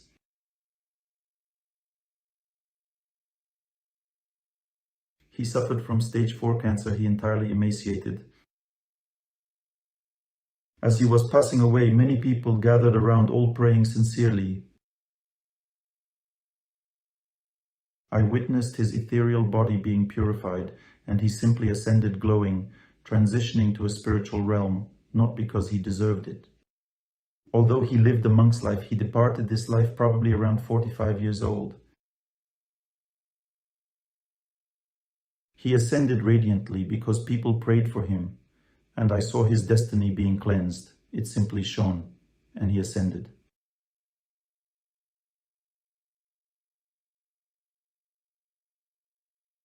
Such is the grace of those who prayed for him.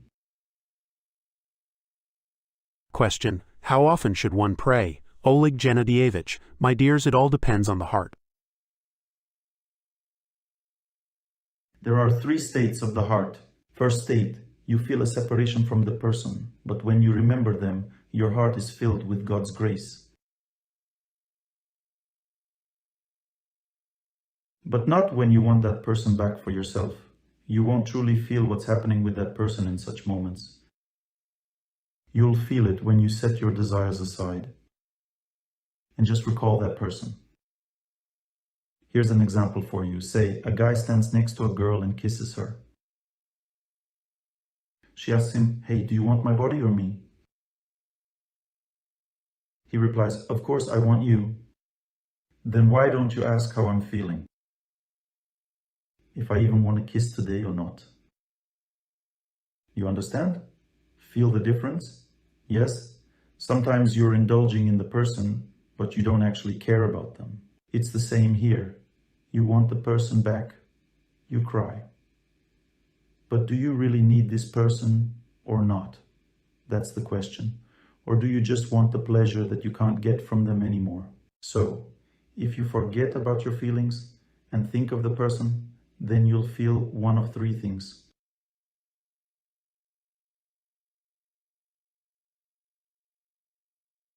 First, God's grace, purity in the heart, happiness for that person, fond memories of them. Some pure emotion. This means they went to heaven. This means you don't need to pray for them. They'll pray for you. Become your guardian angel. You're lucky to have had such a person by your side. They will always lift you up and help you in tough times, even if you don't ask for it. And I know, I even feel people like that. There are people who have the mark of this assistance. You've got that mark. You, lady, have it. You might not even know about it, for instance. This mark comes from your father's lineage.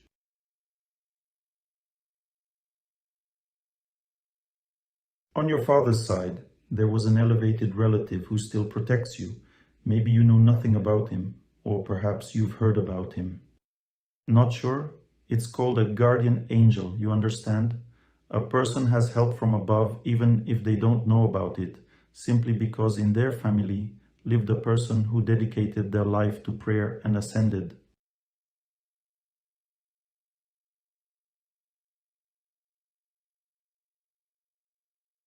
Lived a pure life. Silence in the studio, so you don't need to pray for this person. Everything in the heart is light, and he will pray for you. The second scenario, you remember the person, not waiting for their return, but feeling a longing, like, why are you not here?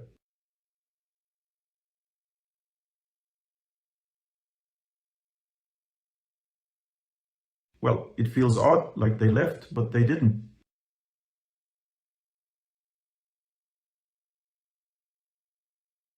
This means they'll be born somewhere here on earth. You need to pray for them, because before this birth, they will still go through a purgatory where they'll be tormented for their actions.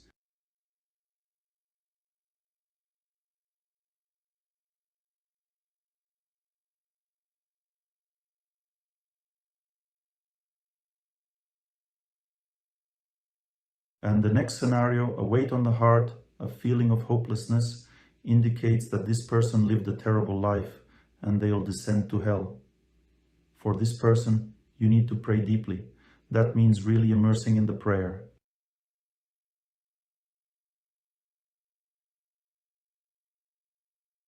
Seriously tapping into your capabilities, fighting fate, praying for them intensely. Intensely means remember God. Think about your relative before and after the prayer. So just think twice before praying. It's for them, and then forget about them. Because if you think about the person and not about God, you're not helping but hindering both of you. You need to focus on God, although your psyche will focus on the person. That's why you should listen and join those who pray to help you forget. And think of God, praise God, and then it will start to help them through your heart, and you'll feel a bit lighter, less burdened. It will last like this for about 4 or 5 months. Well, roughly, if you pray, let's say an hour a day, in 5 months, you'll feel a significant relief in your heart, and the sensation will be just a relief. Maybe after 3 months of relief, and it might seem that you don't need to pray, but there's still a weight in the heart. Stop only when the heart feels light, and you start to pray and feel like it's all right, everything's okay. That sensation, as if you don't want to anymore, and during this time, you'll get a hint. That person will come to you in a dream, radiant, happy, thanking you, and then they will either ascend or just vanish. They will be feeling very well. And under what circumstances will this happen? I don't know. But I know just one thing. That person will surely let you know about themselves. They will show you that they are doing well. Raise your hand. Who prayed? Who felt the stone? Whose relative came or let you know about themselves? Look how many people there are. You understand? I didn't make this up. So, walk this path, and once you do, you'll receive a special grace from God. Your life will be safeguarded by a favorable departure from this world, which is very important.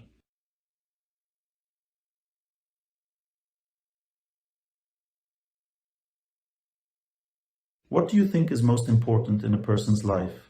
Birth, maturity, or old age? My dears, birth is the most important, because how you're born, that's how you remain. The first was an intelligent child, the second was so-so, and the third was, in fact, a fool.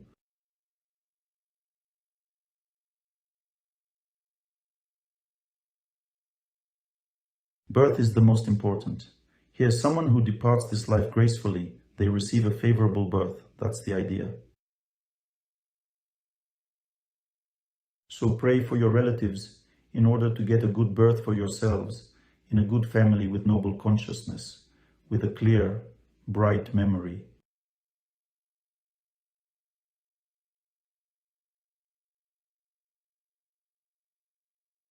Remember, there are three feelings in the heart: the feeling of grace, the feeling of heat from someone's presence, or the feeling of stone. In the case of grace, you don't necessarily have to pray. You can thank the person. You can even display their picture somewhere in your home. But only do this when you feel grace. In other cases, don't display it openly. It will drain the energy from your life.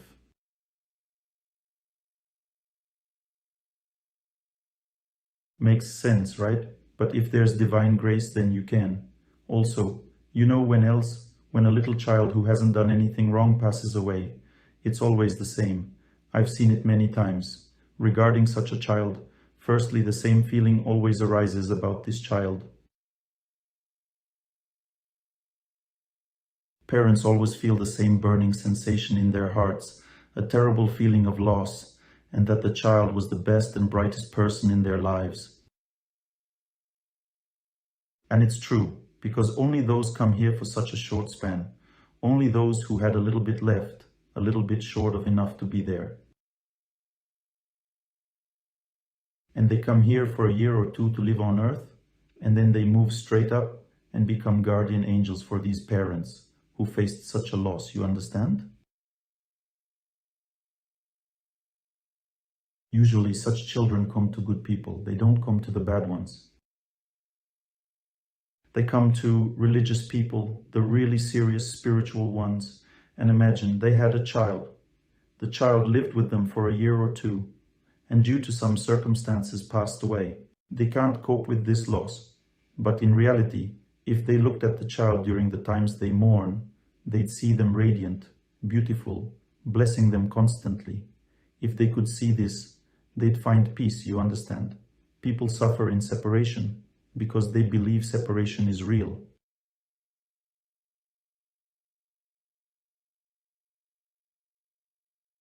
It's just an illusion. Let me give you an example, you understand? One of my mentors passed away. He was an extraordinary man, very elevated. When he departed this life, he passed away bowing before an altar. Imagine what a soul. And when he passed away, I found out about it just 2 hours after his death. When I remembered him, I saw something amazing. You understand? There's this subtle psychic body. If it is going up, it means heaven, down means hell, and not moving means they stay somewhere here. I immediately tried to sense his subtle body, to understand where he went, where he's heading. Can you imagine? I was looking at his subtle body, trying to find it, but it just dissolved right before my eyes. It transformed into sheer bliss, such pure bliss, and this bliss entered my heart. What does this mean? It means the person entered a spiritual reality. I felt no separation, and to this day I still feel like he's still with me, as if he never left. Not only with holy people this feeling may arise, but with everyone. If you believe you are separated from a loved one, then you will be separated. Faith means connection. Try to tune in, you understand? Let's say you were at some resort somewhere. Remember the time, and you'll feel you're slightly back at the resort. And if you remember it intensely, you'll truly feel like you're there. But if you remember a person the same way, you'll never feel separated from them. Sure, they might forget you in the next life, but their heart won't. It will be connected to you and will help you. The heart represents the Lord. The Lord preserves family ties.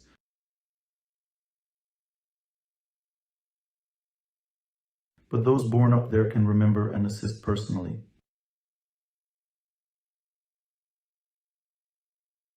Because up there, they don't forget their past lives. Down here, they do. Now, a little advertisement break. I have a student. His name is Yevgeny Koinov. He's extremely talented, incredibly so. Do you know Divya Rosa? Yes, I've played it for you.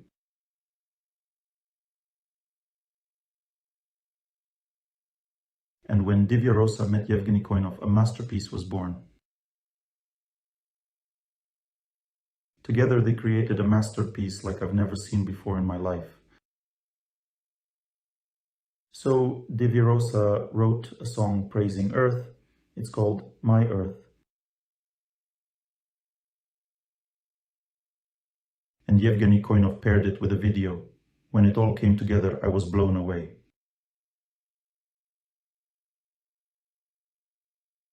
I've never seen such a masterpiece of art and creativity in my life. You can find My Earth online and watch the video. I'll show you a bit now. Want to see?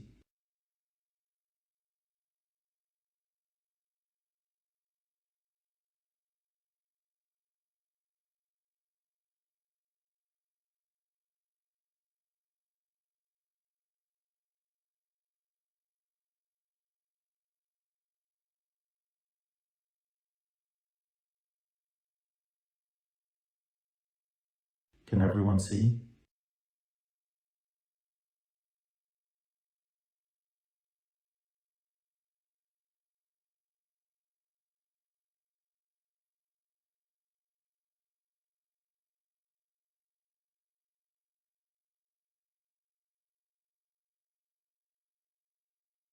A tribute to Mother Earth?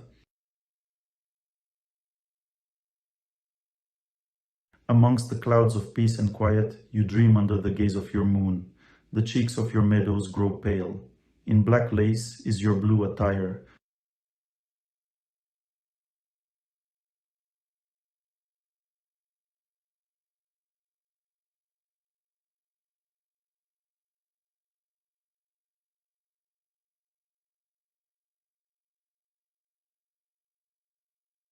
Dawning beads of crystal stars. The sky embraced by birch leaves, rains washing your face. The sun rises like a sacred crown.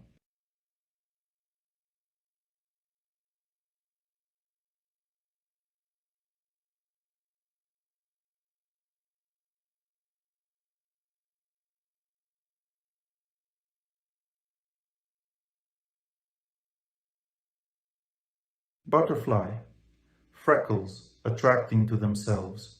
My ruddy-faced maiden, my earth, my ruddy-faced maiden, my earth, my ruddy-faced maiden, my earth.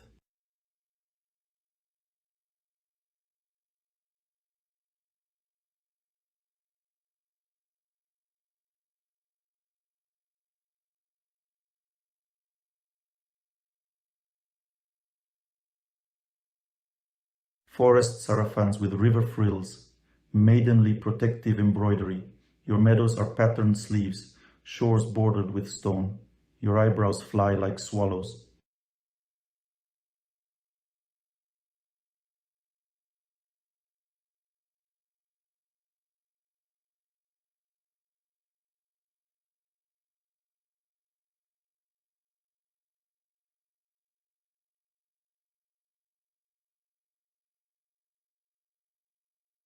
Beautiful.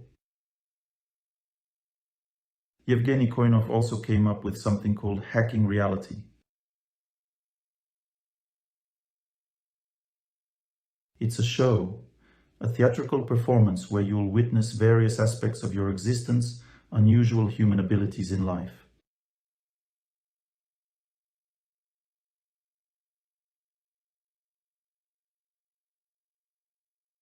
They'll showcase all of this, and it'll be fun and engaging. It's a great relaxation with deep elements of learning. You'll be exploring how this world works. Here's the ad. Hacking Reality. Premiere February 28th, 7:04 p.m. It will be a good rest. Come over.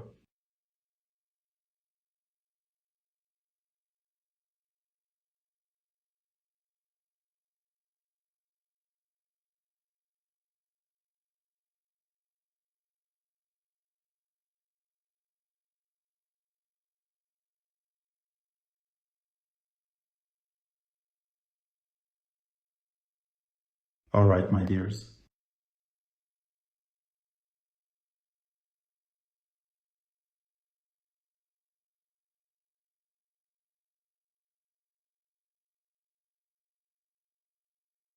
So I told you about how fate acts very strictly, and you shouldn't fall for provocations. I also told you that the key to overcoming fate is heart-to-heart communication. It changes life just as wood, meaning wood burns under the influence of fire, you understand? Trustful communication is the most valuable thing in human life. Remember, if you give your heart to some pop artist, then your fate will be like theirs. Your destiny will change. This means that your attitude to life will change depending on the trustful interactions you have. If your heart is close to holiness, your life will flow in the top layer. This is the layer of luck. It's always just happiness near you, only the very best, a select life, the absolute best. If you interact with those who in heartfelt communication constantly talk about business, about worries, you drop to the middle layer. You will struggle in life, you will feel a lack of time, lack of strength. If you communicate with those who pull your life down, with corrupted people who are constantly negative or who constantly hate everything,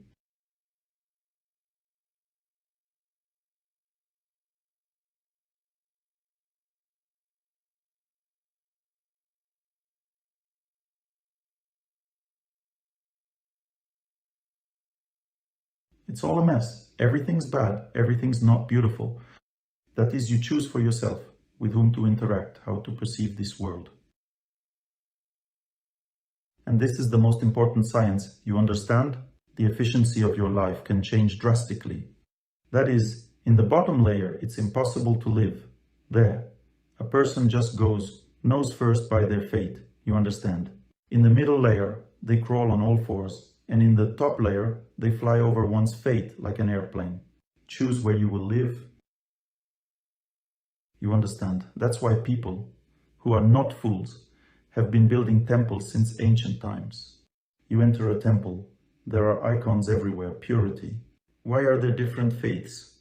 Because there are different tastes in relationships with God.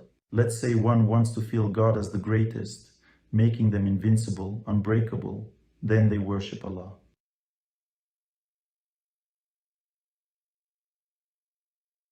If they want to see God as the most compassionate, merciful, they worship Jesus Christ, and so on. There are different modes of worship. All of them signify tastes in relationships with God. Of course, God in all traditions is multifaceted, but something prevails. You go into one temple, there's one atmosphere. In another, the atmosphere is different. Choosing your atmosphere signifies the taste of relationships with God. That is faith. Faith doesn't mean wearing certain clothes. Faith is simply a science how to move towards understanding one's soul and God. There are different sciences, but the essence is one, which is true faith and which is false. Study, watch. If faith has stood the test of time, it was brought by some prophet. There are sacred scriptures that are unbreakable. There are holy people. there's a disciplic lineage. And if there are commandments in this faith, then this faith is correct. If someone says that the faith is new, they brought it and they don't have any seniors above them.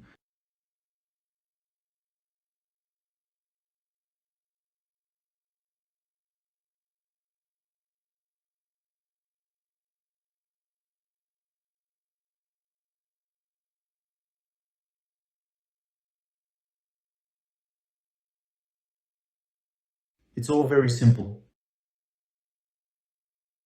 True faiths are tested by time. Time tests everything best. If a faith has existed for a long time, then it's correct. So if God has sanctified them, then apart from God, nobody sanctifies anyone.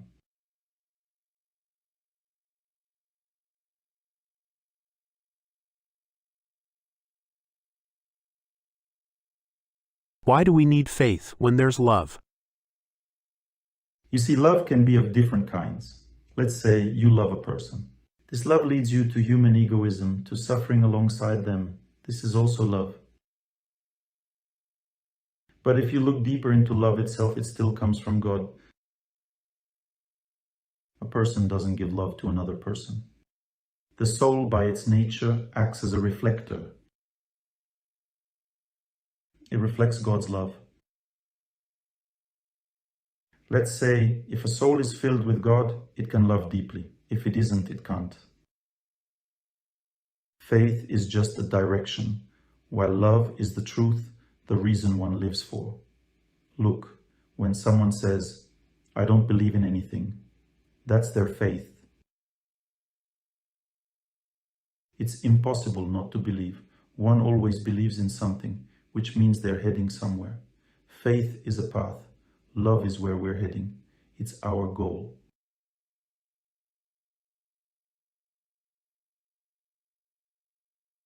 Why do we need faith? Faith is a way of exploring this world. You see, there are various paths. If you believe that love is the most important thing, then figure out what love truly is. Love can be very different. For instance, I have two sisters, a sibling and a cousin. When they were both 5 years old, they watched a cartoon. I was 7 years older than both of them. I was somewhat wiser by that time, and they watched cartoons showing little chickens.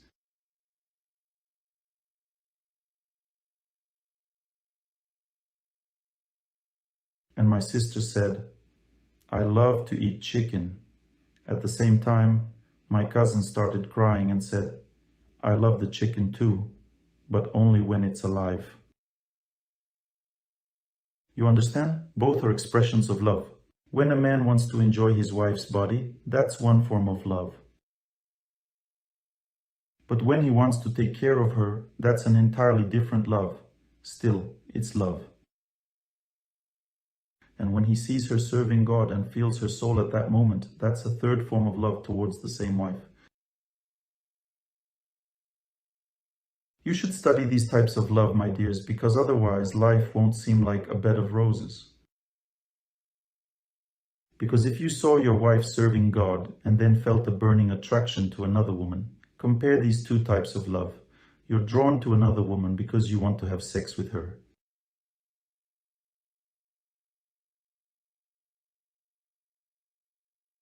But you're drawn to your wife because she is holy. So, choose which kind of love you prefer more if you've understood what love is. But if you haven't, then your choice will destroy your life. Love can be different. Study it.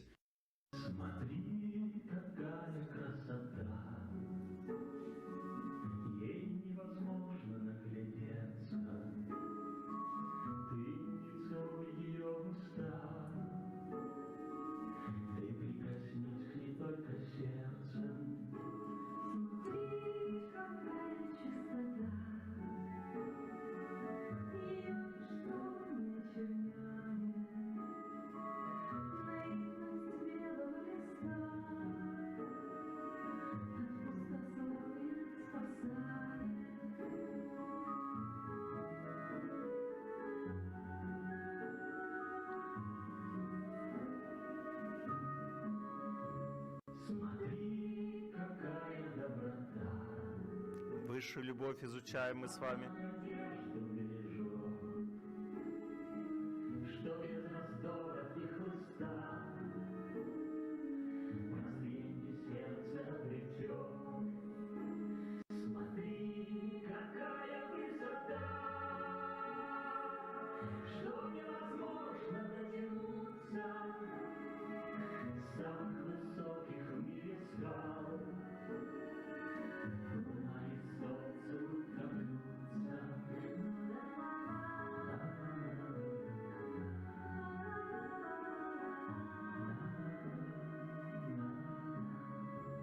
Смотри, какая нагота,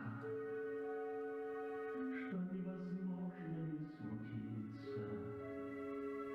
Душа рыцаря цвета,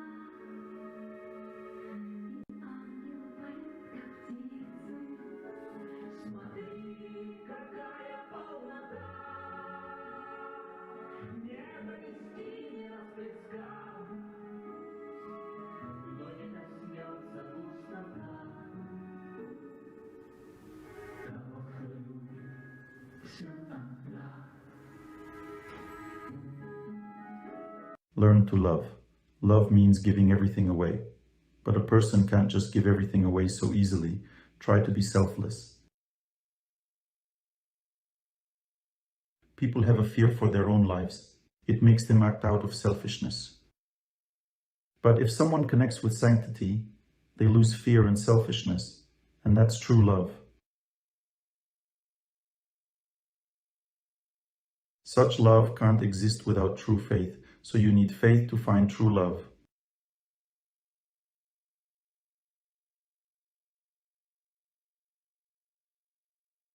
You need the right faith in communion with the true saint. A true saint is made of two halves. Remember, the first half is called knowledge, and the second half of the saint is called love.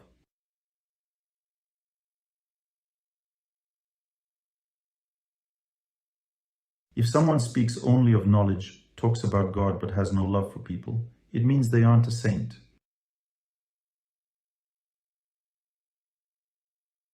Maybe they are a good person in some way, but not a saint. If someone loves everyone, showers everyone with love, but has no idea about God or how to live right, then they're a good person, but not a saint. A saintly person is made of two halves. They have both knowledge and love, and knowledge only arises from faith.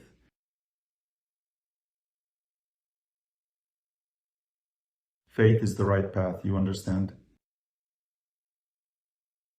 If you walk the right path, you gain knowledge, not just love, but also knowledge. Understand, a dog has a lot of love, but no knowledge. A scholar might have a lot of knowledge, but no love.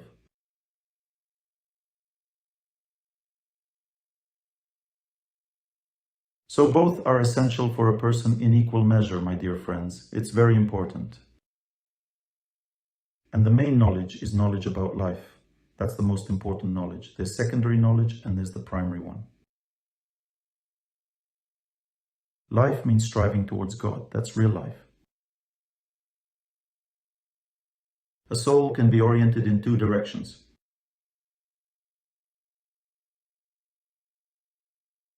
One side is turned towards God, meaning it turns inward. It's called the inner life. A person wakes up early in the morning and thinks, everyone is sleeping, I'm a fool, why did I get up? Nothing to do, maybe go back to sleep. Their soul doesn't know how to turn inward, you understand? It can't just sit by the altar and think about God and pray. It simply doesn't know how yet. It doesn't know what to do in the morning once it's up. Listen to those who pray and join them. That's what it should do. This is called the inner life, when the soul turns towards God. God is compared to the sun. He really is like the sun, but this sun is different. It radiates happiness. If the soul turns to this world, it thinks, oh my God, so much to do, why am I sitting here praying? And runs to complete tasks. There's a lot to do everywhere, you understand? Both here and there. When a soul turns to God, it thinks, Lord, I've sinned so much. I need to cleanse all this with prayer. And it prays to purify the heart. When turned to this world, it thinks, why am I praying for so long? My kids haven't been fed. Both are necessary. The question is, which is more vital? You understand? If a person lives without God, life is meaningless, it holds no value, and that life is also weak. That's the crux of it. One can't overcome certain things neither with hard work, knowledge, nor good deeds alone. There are situations where you simply can't manage on your own, no matter how hard you try. Prayer is needed. It means remembering God. Grace is needed. One needs to know. Faith can't dissolve, you understand? Not just receding, grinding down, being overwhelmed by suffering, but also dissolving simply because you've engaged in something people don't get, don't know, but someone conveyed it to you in some miraculous way.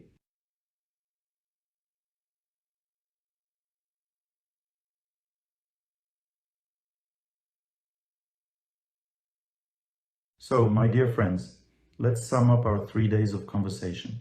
Stress is necessary, and it's there just to change a person's belief. The sole cause of stress is misdirection in life. When carried away by the wrong things, loving a pet too much, cherishing your child too much, loving your spouse more than your life, or being attached to a mortgage, God will remind you what you're truly living for. This reminder will look like this. You'll lose everything you have, or you'll feel this loss without really losing it.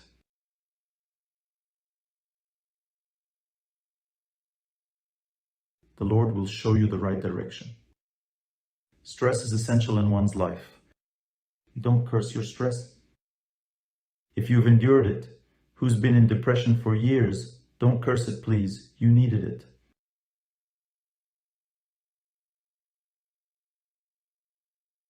If you ask God, what's the most valuable thing in my life? You'd think, I felt happiness during that time. That was the most precious thing in my life. But God will tell you that the most valuable thing was your stress, your sufferings. Because during those times you were becoming better. Otherwise, you would be just enjoying yourself. It's unclear what's better in life. Maybe stress is actually better. There are 2 categories of people in relation to suffering, 2 of them. I want to tell you something. Please, don't choose the second category, all right? It will choose you when the time comes. To the first category belong people who fear suffering and try to conquer it. The second is for those who invite suffering. Why? To always remember God, because only in suffering does a person truly think of Him.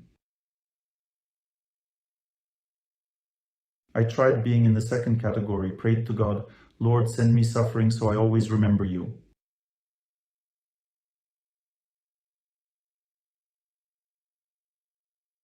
I didn't pray long. At first I wondered, why isn't He sending? I am asking, aren't I? But then He had mercy on me and sent me suffering. I was stressed for 1.5 years, and the suffering seemed endless.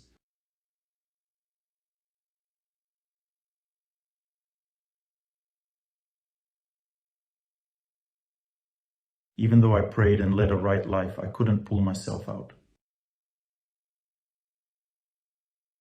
Don't choose the second option, all right?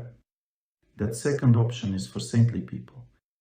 There are genuinely such people who want to remember God so intensely that when they feel slightly relieved and forget about Him, they say, Lord, give me suffering. I can't forget about you. I want to always remember you because I love you. Let's not imitate such people. Inaudibly, from the audience. Rejoice in what? There are only 2 ways to rejoice. Rejoice in God or rejoice in life. When you rejoice in life, you forget about God. When you rejoice in God, you forget about life.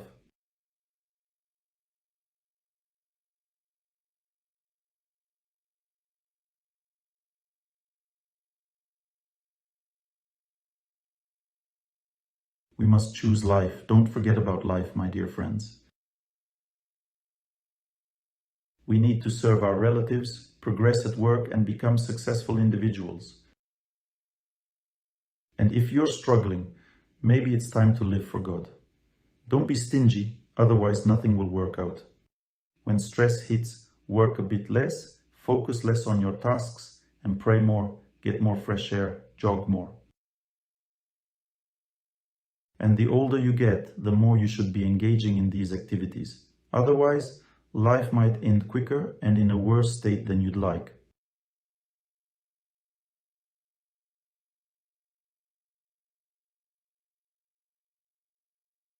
And all this can happen very swiftly, unexpectedly. So don't neglect prolonged continuous movement, fasting on water, keeping the body still for extended periods, and prayer.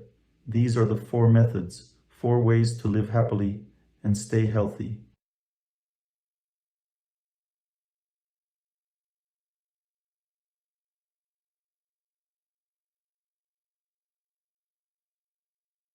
Inaudibly from the audience, Og, prolonged continuous movement, fasting on water, keeping the body still for extended periods, and prayer. These are the 4 pillars that defy time.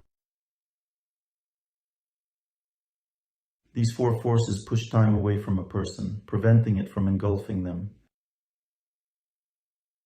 The evil force is not really evil, actually, it's kind, because it teaches us, and it recedes because of these forces.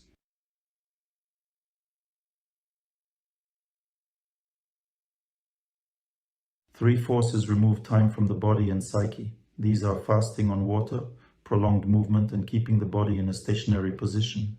The 4th force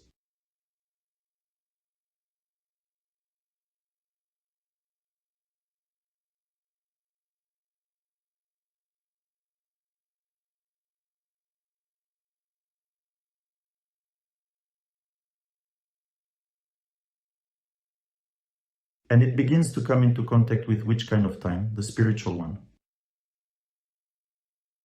Do you know what spiritual time is? Spiritual time is when everything continually gets better and better, always improving. How does material time work? Over time, everything gets worse. Life becomes harder, health deteriorates, and so on.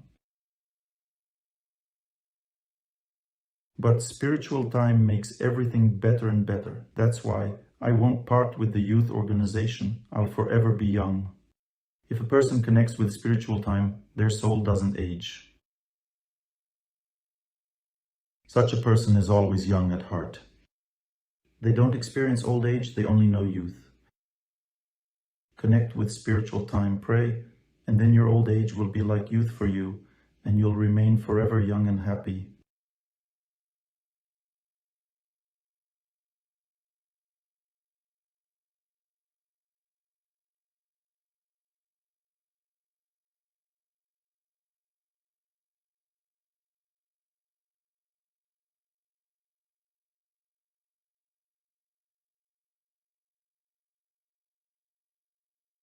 All right, my dears, our time is up.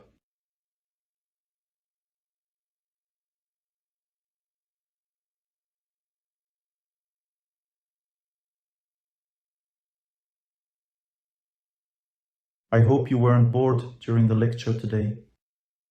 We talked today about overcoming fate. I tried to get you in the right mindset for these ideas.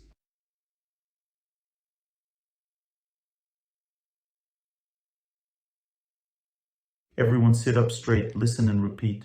I wish everyone happiness.